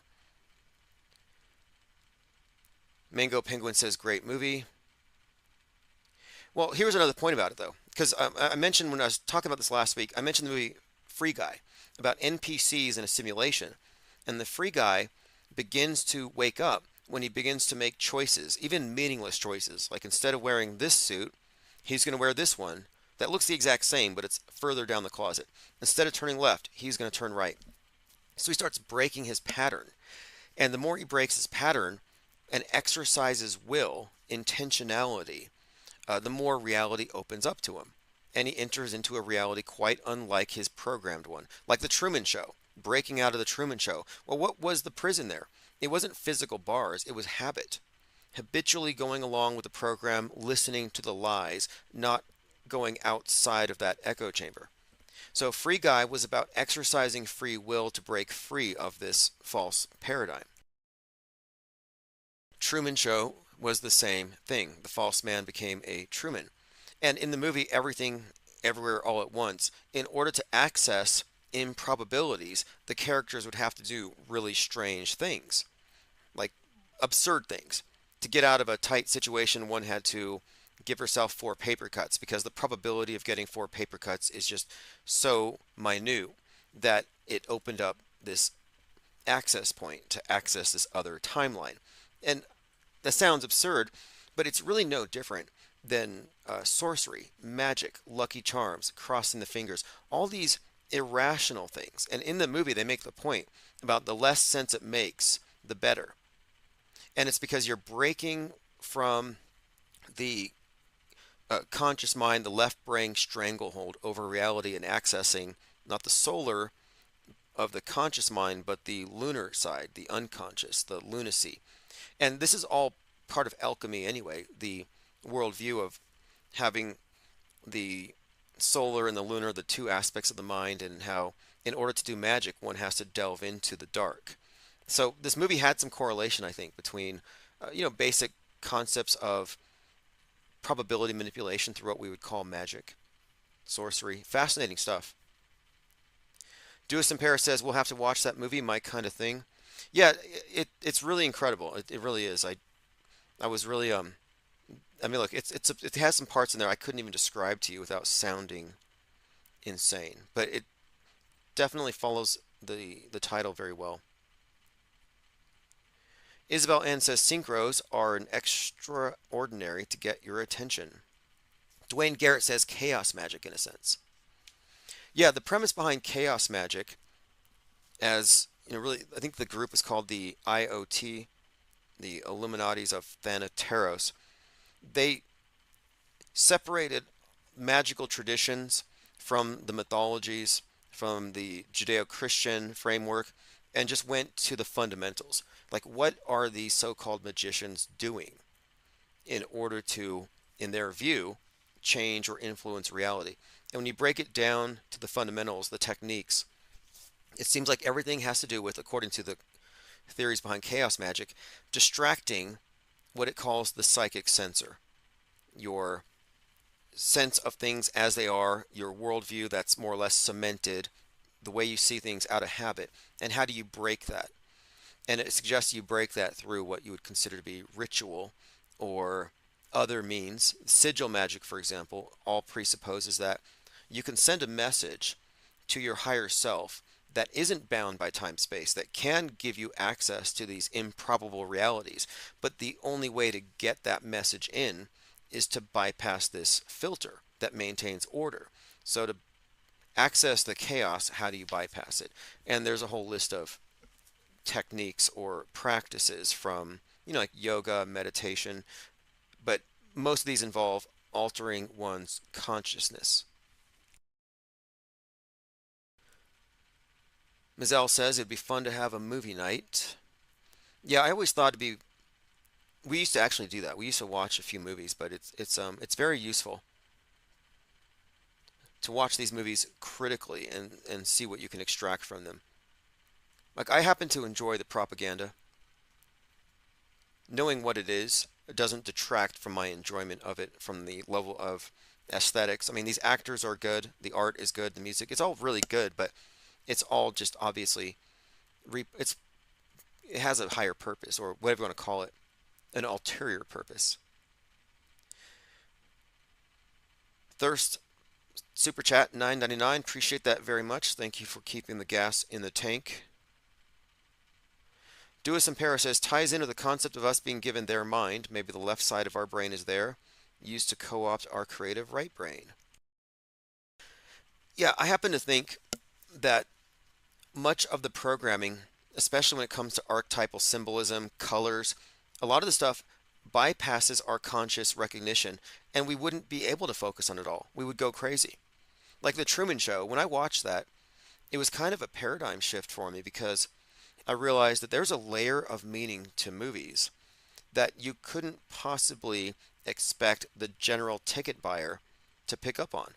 So I thought either these are Easter eggs meant for the amusement of a few, or, and what I arrived at later, we're downloading all that crap into our deep mind. It's all forming the infrastructure of our worldview. And it doesn't matter if you pay attention or not. It's all building up there. And what I mean is, if your subconscious isn't separating real from fake, now you have scenarios in your head. Falling buildings, falling planes, infected people running around, and you have to hide in your homes. So you fill up your imagination with this without your conscious mind even recognizing what you're absorbing through repetition. And then later, they frame something in the news in a certain way that accesses memories in that same filing cabinet that bring back the same emotions, that the imagery corresponds. So I kind of think that we're always being programmed.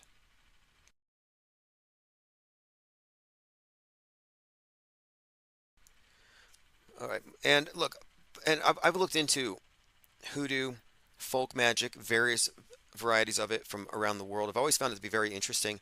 Superstition has always been interesting to me, what they call superstition. But what the chaos magic movement did is it took away the literalism. Like, no, there's nothing intrinsically meaningful about a bag with some coins or some stuff in it, some oils. Like, you have all these like mojo bags, for example. Like, this is just a collection of random objects in a bag in one's pocket. It can't possibly have any kind of qualities to it. It's not magic in that sense. But the idea here is that by having these symbolic objects put together in a certain context by someone that you believe has some kind of power, tricks your conscious mind that knows better into temporarily becoming superstitious. In fact, I've heard this referred to as the suspension of, I think it's the suspension of disbelief. So the suspension of disbelief is a prerequisite for believing in things that are, or rather for bypassing your conscious mind's stranglehold over reality and allowing your subconscious to have some kind of perspective, whether this manifests as intuition, or your attention being drawn to things in a synchronistic way that leads you to certain choices. But we're talking about accessing realities that aren't immediately visible to you at your level of conscious awareness. That's really just your awareness is derived from your senses, your terrestrial survival, but your intuition has more insights according to this concept of magic. But that you can't access that unless you can somehow defeat your ego. Brandon says, when faced with a paradox, one should get paradoxical. Dwayne Garrett says, constant programming. You either program yourself or allow other people to. Yeah, that's absolutely the case, that the programming is by default. Next comment says, I don't watch their movies. They are violent, dystopian, and very depressing. That's absolutely the case as well. And it's not just in the movies, it's in the music. I look back at music I used to listen to, and you might like the music because of the sound. Maybe you like heavy guitar and drums and all this stuff, and you listen to it and you go back and you're like, well, what was I actually hearing in my head? What was being repeated? And I'm like, wow, this is just like CNN with guitars and drums and snares and scarier aesthetics, but they're just talking about the world ending, man deserves it. A lot of repetition there. And when you see the news then, like let's say you're not a news consumer, but you get your entertainment, your media from other sources, and then you watch the news and you're like, oh, look, the sky's falling. And you're like, yeah, just life is imitating art. Art imitates life.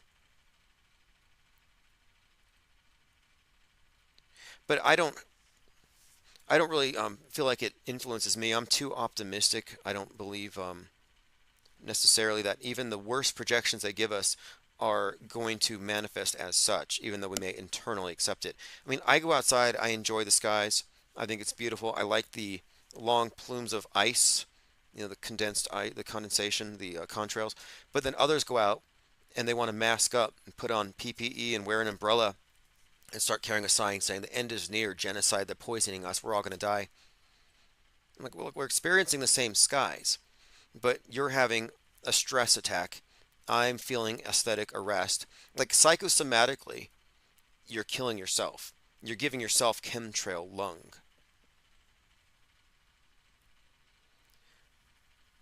All right, moving on.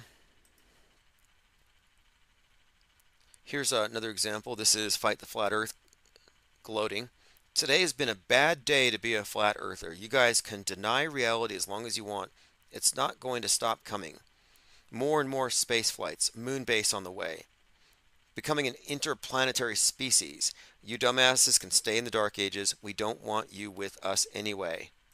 Feelings mutual. Go to your deep underground Mars base. Go deeper into Plato's cave. You're already in one mentally. Your internal worldview is a Plato's cave at this point. Now you want to go into some deep underground Mars base. Now you're in a literal cave. Go, please. We don't care. This is so ironic, the lack of insight here. I'm not denying reality. I'm not saying reality doesn't exist or it's not as I perceive it. I am rejecting augmentations. I'm rejecting their hyperstitional reality. Yeah, it's confirmed by everything you see in the media, but for me, from my perspective, it's flat and stationary unless I consult your magic screens, unless I listen to your priesthood. So I'm not in denial. You are augmenting your reality because you cannot see any curve. You cannot feel the earth moving. Everything you claim to know is coming through that filter. So I'm not a reality denialist. I'm just not a reality augmenter. And they don't really have a position to be saying that we are somehow lacking or deficit or somehow in any way missing anything. Like they're adding to the picture here. Eventually, though, something's going to happen. They're going to have to provide a very convincing moon base. And if they do, let's say they have a moon base by next year, it's going to be the same. It's going to be like with the ISS. It's going to be terrible special effects. It's going to be those of us on the ground calling it fake, and they're going to say it's real. They're not going to improve their special effects. Dwayne Garrett says moon base will never happen. Well, chances are, if it does happen, it will be beneath the surface. Same with the Mars bases. They have to terraform first. They're not going to be bouncing around on the surface. And they may actually do robots to space first. I mean, drones, cyborgs. Why would they send real people? They will come up with some reason to not. All right, moving on. We talked about the subway event. Is it fake? Is it real? Honeybell said they have a whole police precinct in the same exact station. Again, that's another indicator. It's probably hoaxed. I'm going to watch it again. But the guy who shot the man won't be charged. We'll find out what the story was. I thought he had shot himself. All right, I think I want to skip over this last story. CNN did a breakdown on chemtrailers, but there were a couple of points here I thought they made that might be worth repeating here. And it's stuff that I've observed, but this is fascinating because they're using the term believers in the sense that I use it. And it says the collective agreement within these communities overpowers the rational dissent of scientists. This makes it exceedingly difficult to factually correct or alter these deeply entrenched beliefs. Now, you could take this statement and replace the word scientists with skeptics, with auto-hoaxers. The collective agreement within these communities, will say the communities of moon believers or moon landing believers, all these people who believe in outer space, for example, their collective agreement overpowers all rational dissent. Same for every other issue. The collective agreement is really the dominant factor here. It's a belief-based worldview, and the hive mind nature of it can't be understated. We all lived through 2020. Commenter says, we don't know who they are. Maybe they are us and we are creating them. I try to stick to, right now we're dealing with a propaganda war and a universal media and a universal government, which is the universal religion. Beyond that, it's interesting to try to determine who's behind it all, but the common threads: Mystery Babylon, the Earth God motif, the obelisk to rocket, the concept of the cycles of life and death, the descent into matter and transcendence. There's a story here. Who's behind it? 100%. I don't know, but that's something I'm comfortable saying. Like, I don't know. That's why we're doing this. If we knew everything, if we had all the answers, we wouldn't be here every night trying to find the answers.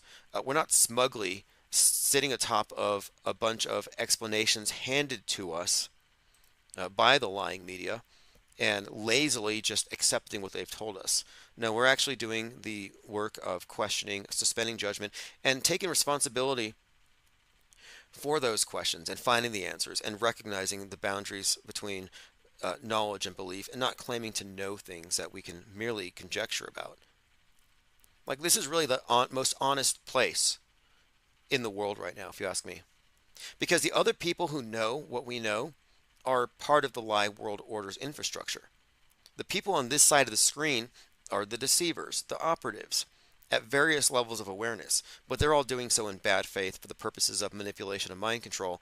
And here we are for the purposes of, I guess, education. We are trying to inform ourselves. We are in, good faith using the same information, but we're not gatekeeping it. We're not obscuring it. We're trying to elucidate. So yeah, this is the most honest place on the internet. Way more honest than Trutherville. Isabel Ann says, I can see it being very easy to run a NYC subway psyop. They block off entrances all the time. Well, a couple of years ago, when the prophet of doom, Frank James, shot up the subway with 33 rounds, there were no cameras on that cart. Like, how does that happen? No cameras? It wasn't recorded?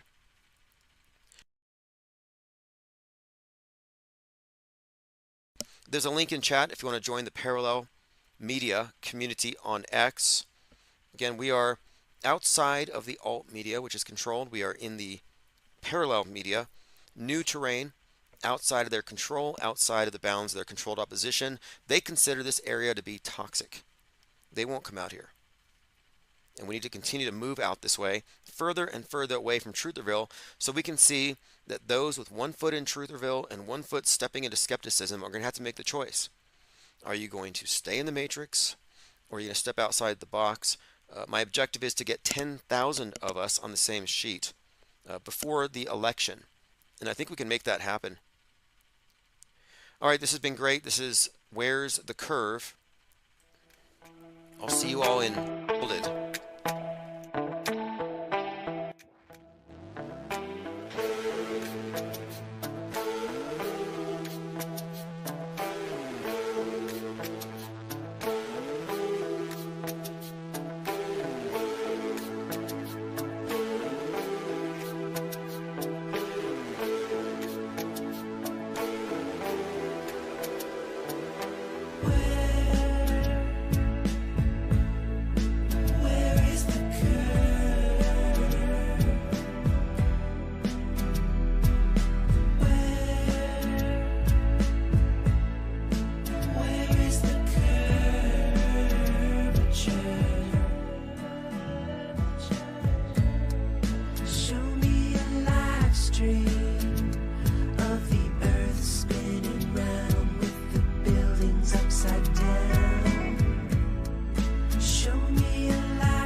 Bitches, don't make us wait, it's 12. Go full rappel, don't max it, all the hooks for life, it's an action.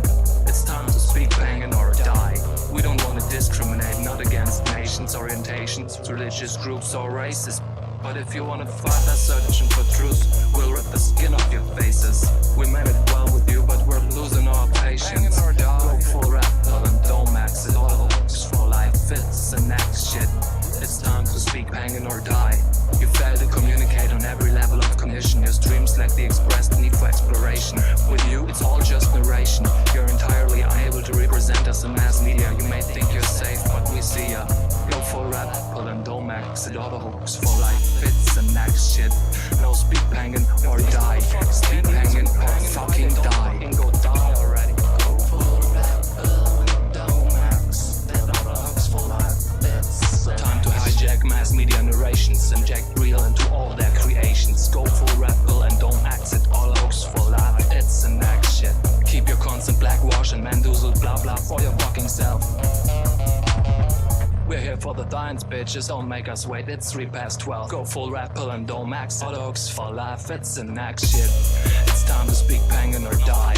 We don't want to discriminate, not against nations. nations, orientations, religious groups or races. But if you wanna fight us searching for truth, we'll rip the skin off your faces. We meant it well with you, but we're losing our patience. Go full red pill and don't max it. Auto hooks for life, it's the next shit. It's time to speak penguin or die. You fail to communicate on every level of cognition. Your streams lack the expressed need for exploration. With you it's all just narration. You're entirely unable to represent us in mass media. You may think you're safe, but we see ya. Go full red pill and don't max it. Auto hooks for life, it's the next shit. Now speak penguin or die. Speak penguin or fucking die. Speak. They're afraid that the sky is home. Speak. Go full red pill and don't max it. Auto hooks for life, it's the next shit.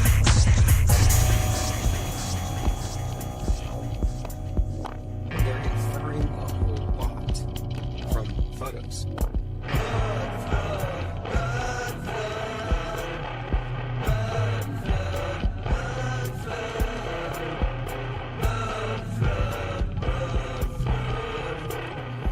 Okay, we are live here Friday night, November the 17th, 2023. You're hearing One-Eyed Jack and the Shells, Mud Flood, which I felt was appropriate for the title of tonight's live stream, The Liquefaction of Reality. Text alerts just went out, so we'll expect people to start pouring in. The raft is swelling, and again, we limit it 33 per raft and then just form separate rafts, and then we'll link them up. All right, joined by Diana South there in D Live, Mom with Sons, Peace Circle 360, 737, and Osher. Okay, we have YouTubers, Twitchers, and D-Livers who are unwittingly supporting the Chicoms. I mean, none of these platforms are innocent. None of them. Okay, now let's get into a few things. One of the things that I came across today was this article suggesting, okay, everyone here knows that if you listen to Infinite Plane Radio, that you have been inoculated. This is mind war inoculation. Inoculated against mind viruses because you're no longer a receptacle for ideas in such a passive way where you just believe what you see. You've moved past CSA, as we call it here. You don't have a compromised mental immune system, which we term here mind aids. Now, I've described it in this way because if you don't have critical thinking at the outset with the face value presentation of the media presentations, if you assume them not to be lying at a fundamental level, that's a starting point that can only lead to their conclusions they put out there in advance. These are pre-existing narrative structures for our news-bent reality. But now, check this out. This is something that I think corresponds perfectly with what we've been talking about. A couple of things. It has to do with this new organization, and I heard them on the podcast, is a Daily Beast podcast. And in this podcast, they were interviewing the person behind what's called the Mental Immunity Project. I'm like, oh, what is this about? These days, we're bombarded by viral messages, information designed to infect minds, manipulate emotions, and spread to others. How do we keep, quote, infectious information from warping our thinking? By cultivating MI. Now, MI is mental immunity. So here's this company out here, this organization, that is making it their effort to immunize the public against mind viruses. Now, obviously, this is not in the interests of the mass media or the governments for the people to have a mental immune system. That is not in their interests at all. But they want them to automatically accept from the appropriate sources, which is what they've done anyway. But this is just an attempt to convince people that, hey, look, free speech absolutism has been an unmitigated disaster. Look at X. I think we need this. We don't need these ideas spreading. And that's how they describe it. They describe these things like what, infectious information. You see how they play with words, they get you to accept a premise, and then they change the very subject, but the people respond to it in the same way. Welcome to the Mental Immunity Project. These days, we're bombarded by viral messages and ideas designed to infect minds. Now, let me go ahead and play this clip. But when I heard them say infectious information, I thought, okay, this is beyond parody. Catching up on your comments. Okay, let's see here. Again, I'll put a link if you want to listen to this video. Everything that I post is on minds.com/infinite plane society. For some reason, YouTube being what it is, they block you from watching videos if you don't log in. And if I log in, it'll lock me out because I've been banned on that account. But we don't need to listen to the whole thing. I just want to point out here that here's an organization promoting the idea. And look, they were featured on the Young Turks, the Joe Rogan Experience, Psychology Today, NPR. What is mental immunity? Before we knew about germs, our ancestors lived in constant fear of infectious diseases. For a long time, it seemed like an unavoidable part of the human condition. Then we learned about germs and we learned how to control their spread. So this is an article about the science of immunology and how it's transformed the human condition. But he goes on to say, what if we could solve today's infodemic problem in the same way?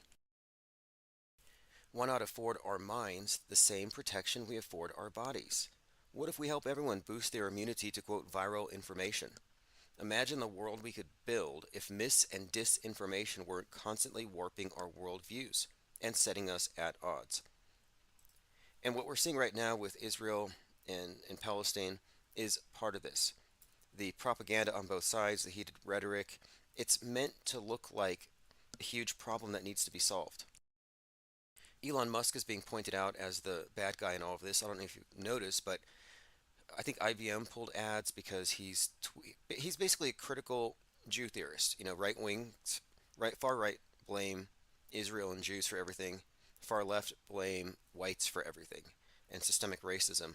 And so I compare the two. Critical race theory, critical Jew theory. These are parallel explanations centered around grievance politics and a scapegoat, and I reject them both. But Musk has made X a safe space for criticism, and this is, of course, blowing up X, as we'll go through. But I called this out quite a while ago. I said Elon Musk is destined to be the fall guy for free speech absolutism. Look at these headlines today from The Drudge. White House condemns Musk hate. Fallout spreads. Fallout? Are we talking about nukes now? I thought this was a viral infodemic, but now it's fallout. Twitter is an anti-Jew hotspot. Advertisers freak out. And you see, he's not tempering it at all. He just sent out a notice that if you want to pay for Premium Plus, which is $22 a month, you can access Grok, and you don't have to look at ads anyway. So he's replacing the need to please advertisers by offering increasingly better tiers, which is smart from a business perspective. But this monster is being allowed to grow in full view of the public, so the public cries for some kind of a solution. I believe the co-founder of Facebook has been crying for the, I guess, resignation of Elon Musk. All right, let me catch up on comments here. Diana South says that link is awesome and the brief tutorials to help one beef up their mental immune system. Yeah, see, the irony of it, though, is they're not explaining what media is, what they're or even the difference between knowing and believing. They're trying to get people to follow the right sources to believe the right things. My point being, if you're merely a believer, you don't really have immune systems, mentally speaking, against these arbitrary beliefs. These are things you just choose based on your feelings. They don't stand up to any critical scrutiny. And I don't think they want people to be critically examining media. They want them to be accepting from the right sources all over again. I mean, it's just nothing to do with protecting the public from actual threats either. It's one of my other points. Like we're all supposed to agree. That's obviously not the case, and it would never happen anyway. Okay, let's go through. We have a lot more to go through. Here we go. Facebook co-founder calls on Elon Musk to resign after he calls an anti-Semitic tweet the actual truth.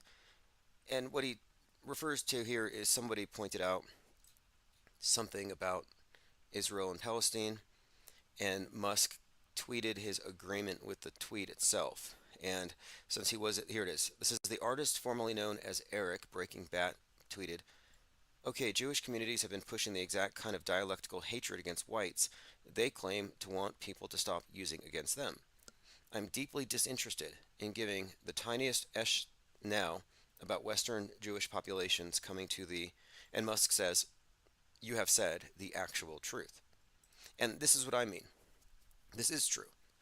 The dialectical hatred against whites is what I call what we call critical race theory. But what Musk is facilitating and what X is really being, I guess, a breeding ground for is the opposite, what I call critical Jew theory. I think they're equally invalid, by the way. And again, both of these are worldviews based on the idea that you're oppressed and that you can blame a scapegoat. It's really for weak-minded people who can't think for themselves and need to join the winning team. It's pretty bad, but let's move on. Okay, here we go. This is where we were talking about the liquefaction of reality. For some time, I've been describing the age of Aquarius as the flood of information, brave new world style. So much information that the truth no longer matters. It can't be relevant. We're in the sea of irrelevance. That's why we have the image on the screen of the penguins in a raft. The raft symbolizes a network of people who aren't lost in the sea of irrelevance. But now check this out. This is from an article about a cybersecurity operative named Applebaum. The article is from Yahoo News. Trump allies orchestrate disinformation plot. So Applebaum has some spyware patents and he's worked for governments. And he said, quote, Flynn and others are liquefying reality, a term rooted in counterintelligence operations. So for a few weeks I've been focusing on the cult that worships JFK as Jesus, who they now say is literally Donald Trump, that Donald Trump is JFK in a suit and he's Jesus. And it gets so mind-boggling how these people think, how reality is fluid for them. And I've been saying reality is fluid. We live in a very reality fluid time, and it's not just the Mandela effect. In fact, I pointed this out because I said since reality is fluid, the Mandela effects don't really hit as hard, which is why it's not gaining any traction. But we're talking here about a deliberate strategy to soak, to flood, to just saturate the minds of the critical thinkers with so much garbage that they can't come to any rational conclusions. And then you have these artificial consensuses built by bots, which make it look like, oh yeah, a lot of people are expecting JFK to come back on a flying saucer. Like, that is the obvious result of a concerted effort to liquefy the reality of these individuals. And it's worked. I've been calling it mentanol.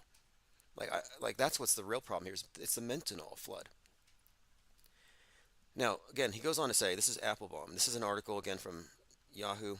Trump allies orchestrate disinformation plot. He says, this is an active measure, a strategy for creating chaos to get rid of truth. The Russian Federation coined the phrase, quote, active measure in the 1920s to describe, quote, a combination of propaganda, political pressure, and covert military activity. You need to let go of the concept of disinformation and switch to the concept of active measures. Active measures encompass many elements, including disinformation. But a well-crafted active measure is living, breathing, and it spreads. These are pieces of art. Now, this is a separate article from the thing about mental immunity, but these things are connected. Now, we talk about how there's an obvious attempt to flood the zone with disinformation, but it's beyond that. It's an active measure, as in you have LARPers, you have characters playing into it, and then you have the weird subtext of this whole Q thing with JFK. I'm saying that this is all part of an active measure. It couldn't happen if it was just disinformation thrown out there. It has carriers, super spreaders. Now, this is interesting too. Cernovich had posted this tweet back in June about Donald Trump when he was first indicted. And he said that it was, quote, this is the JFK assassination all over again. They're killing Trump by other means. And General Flynn, who's, again, behind this big Q thing in large part, said, it's called narrative assassination. Physical assassination is too messy these days. Not out of the question, but too messy. Killing somebody by creating a completely false narrative is cleaner, easier, and has a lasting effect on others contemplating getting in the way. This is something I have a great deal of experience and expertise on. Fascinating. Are they going to JFK Trump, or are they just going to destroy his character? All right, let's move forward here. I'm going to catch up on your comments. If anyone has anything you want to call in on, I'll open up phones here momentarily. Gematria 101 says tomorrow is the 322nd day. Shout out to the Skull and Bone Society. Hey, let's get into this. Alex Jones had a prophetic dream, and he could have saved 3,000 lives, but he waited 22 years to talk about it. Yep. Alex Jones had a prophetic dream of 9/11 before it happened. It was back in March. I'm going to go ahead and play this clip, and then we'll discuss. And here we go.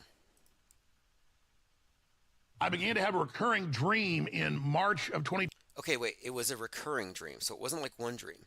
It's like he's having this dream again and again and again. I began to have a recurring dream in March of 2021 of the World Trade Centers on fire and collapsing. And I told my wife at the time this, but I also then started seeing, once I had the dreams, I started seeing them. Well, wait, they're saying bin Laden's about to attack. And we knew from the FBI informant, again, he had multiple dreams and visions of the towers not only burning, but collapsing, which is interesting because prior to 9/11, buildings didn't really collapse. Salam, who also worked for the CIA, that the feds had cooked the bomb, trained the driver, let them attack the World Trade Center in 1992. So I was able to put together that was going to be their next target. And so I did dozens of shows that they tried to remove off the internet, but you can still find large clips of it, where I said, call the White House. And I put the number up, and I said, they're going to blow up the World Trade Center, and they're going to blame bin Laden. Anyway, I'm just pointing it out. It would have been nice if he had said something about this, I don't know, 22 years ago, but better late than never. Peace Circle says it looks like he quit taking his super male vitality. Yeah, I'm thinking he's taking Gwyneth Paltrow's sex scoop. He grabbed the wrong bottle. 737 says, nah, brah, you didn't know. Austin 108 says, that's amazing. I think it's amazing that he had a prophecy. He dreamed about it. Although, what did he really dream? I mean, the fact of it is, and this is the fact, let's just talk about facts, which don't care about feelings. 9/11 didn't involve any deaths. It's not even reasonable to assume so. And the people who still cling to whatever deaths they might be able to cast doubt upon are still having to provide an explanation for how at least 2/3 of it is an easily provable media hoax.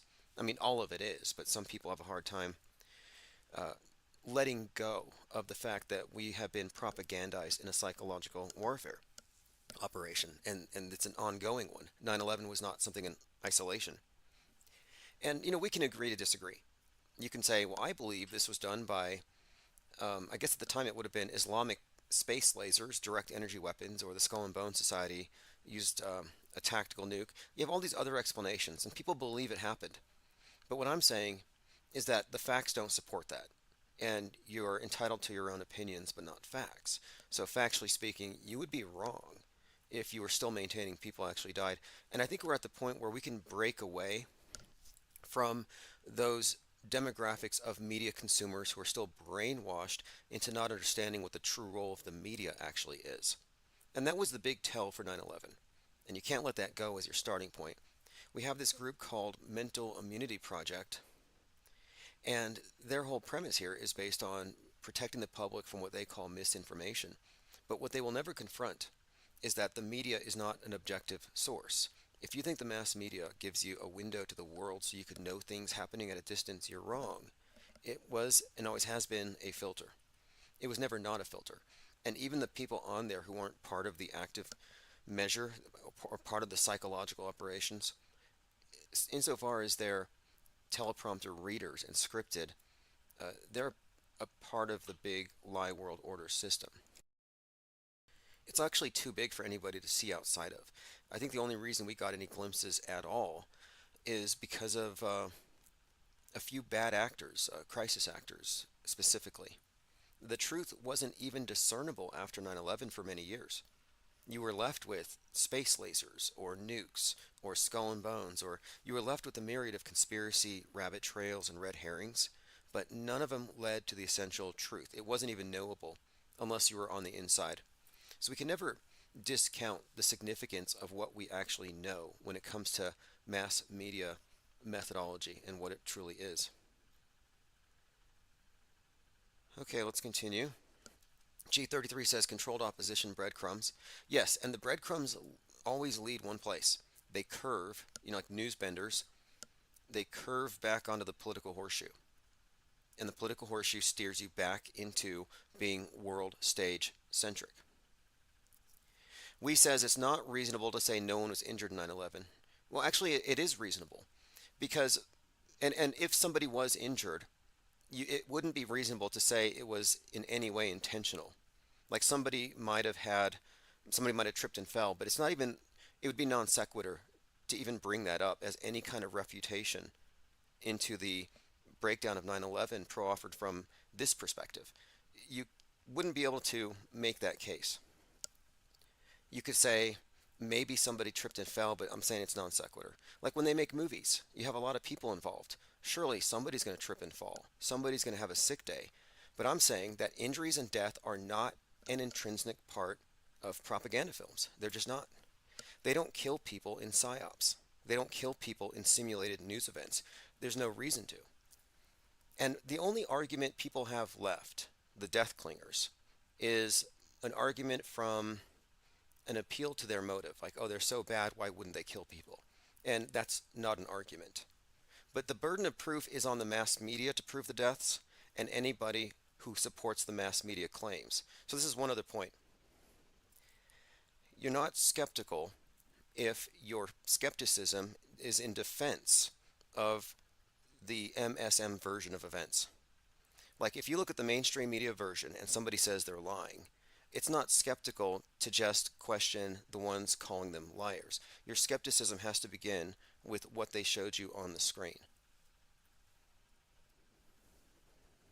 G33 says it was a massive ritual, lesser magic, manufactured consent. Yeah, multi-layered for sure. I think these things they have financial aspects, they have geopolitical aspects, they have psychological ramifications, but also emotional, trauma bonding, the news cycle of abuse and all of that. But then also you have, I think, spiritual ramifications for whatever that is. The occult, the underbelly to all this stuff, which I don't have all the answers or explanations for all of it, but the indicators are there. Yes, it is some kind of a ritual. There's a reason why it took place on the Coptic New Year.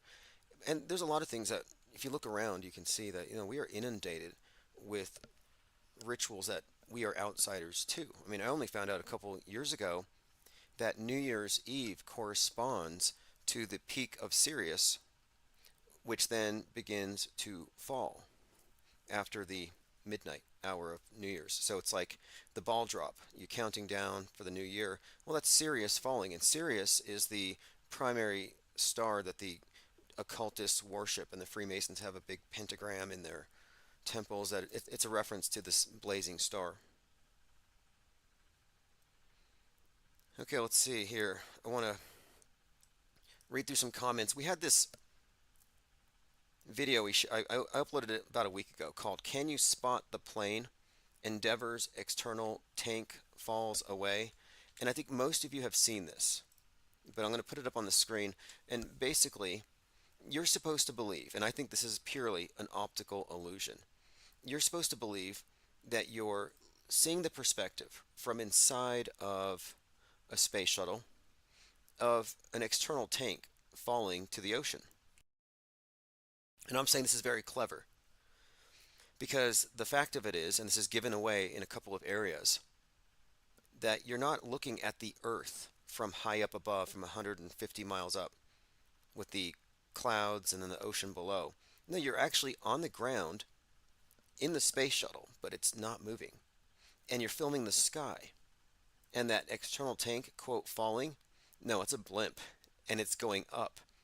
And at the very end of this video, you see some kind of, maybe it's a blimp recovery jet. You literally see a jet in the same frame as this tank, as it and as soon as the plane shows up in the same frame, and I'm circling it with the mouse, the quote astronaut moves the camera out of view. And that's literally a plane. Now, this is from NASA's own video, and it's an optical illusion, and this is how they used to fake space.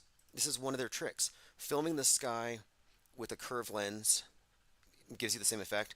The other day, I took a picture of the sky against a traffic light, and it looked like a ball Earth when I flipped it upside down. Anyway, I got a lot of comments on this video. Let's see what we have here. Benton says, shouldn't it be burning up and hurling towards the Earth? Let's see. Jungle Surfer says, too funny. They Lie We See says, where are the land masses? Exactly, there's no land masses. Seems awfully slow for terminal velocity. This guy says, who's taking the video? I question how he can keep it focused at that speed. This is back when they used handheld cameras, which they don't use anymore. Yes, it's supposed to be falling, but it's actually going up. It is a blimp. I mean, this is a clever optical illusion. It's a magic trick. Cognitive dissonance running deep in these comments. We did have one person trying to defend it. Most people accurately called it a blimp. There was one person here, though, who said the external tank and orbiter are moving at the same speed. The tank will burn up when it hits dense enough atmosphere. Right. You mean where the airplane just came in? Like, this thing is floating above, and if you watch the whole video, one of the things that gives it away is it's a handheld camera seated inside of the cockpit of the space shuttle. And when it starts moving at the very beginning and you look up, if you can clearly see, it almost looks like a kite at first. You're looking up at the sky. I'm sorry, it's a clever illusion, but they've transitioned from this to pure computer-generated simulated environments. Salty Siren says, went to the Veterans Day program at my daughter's school because she's in honors choir.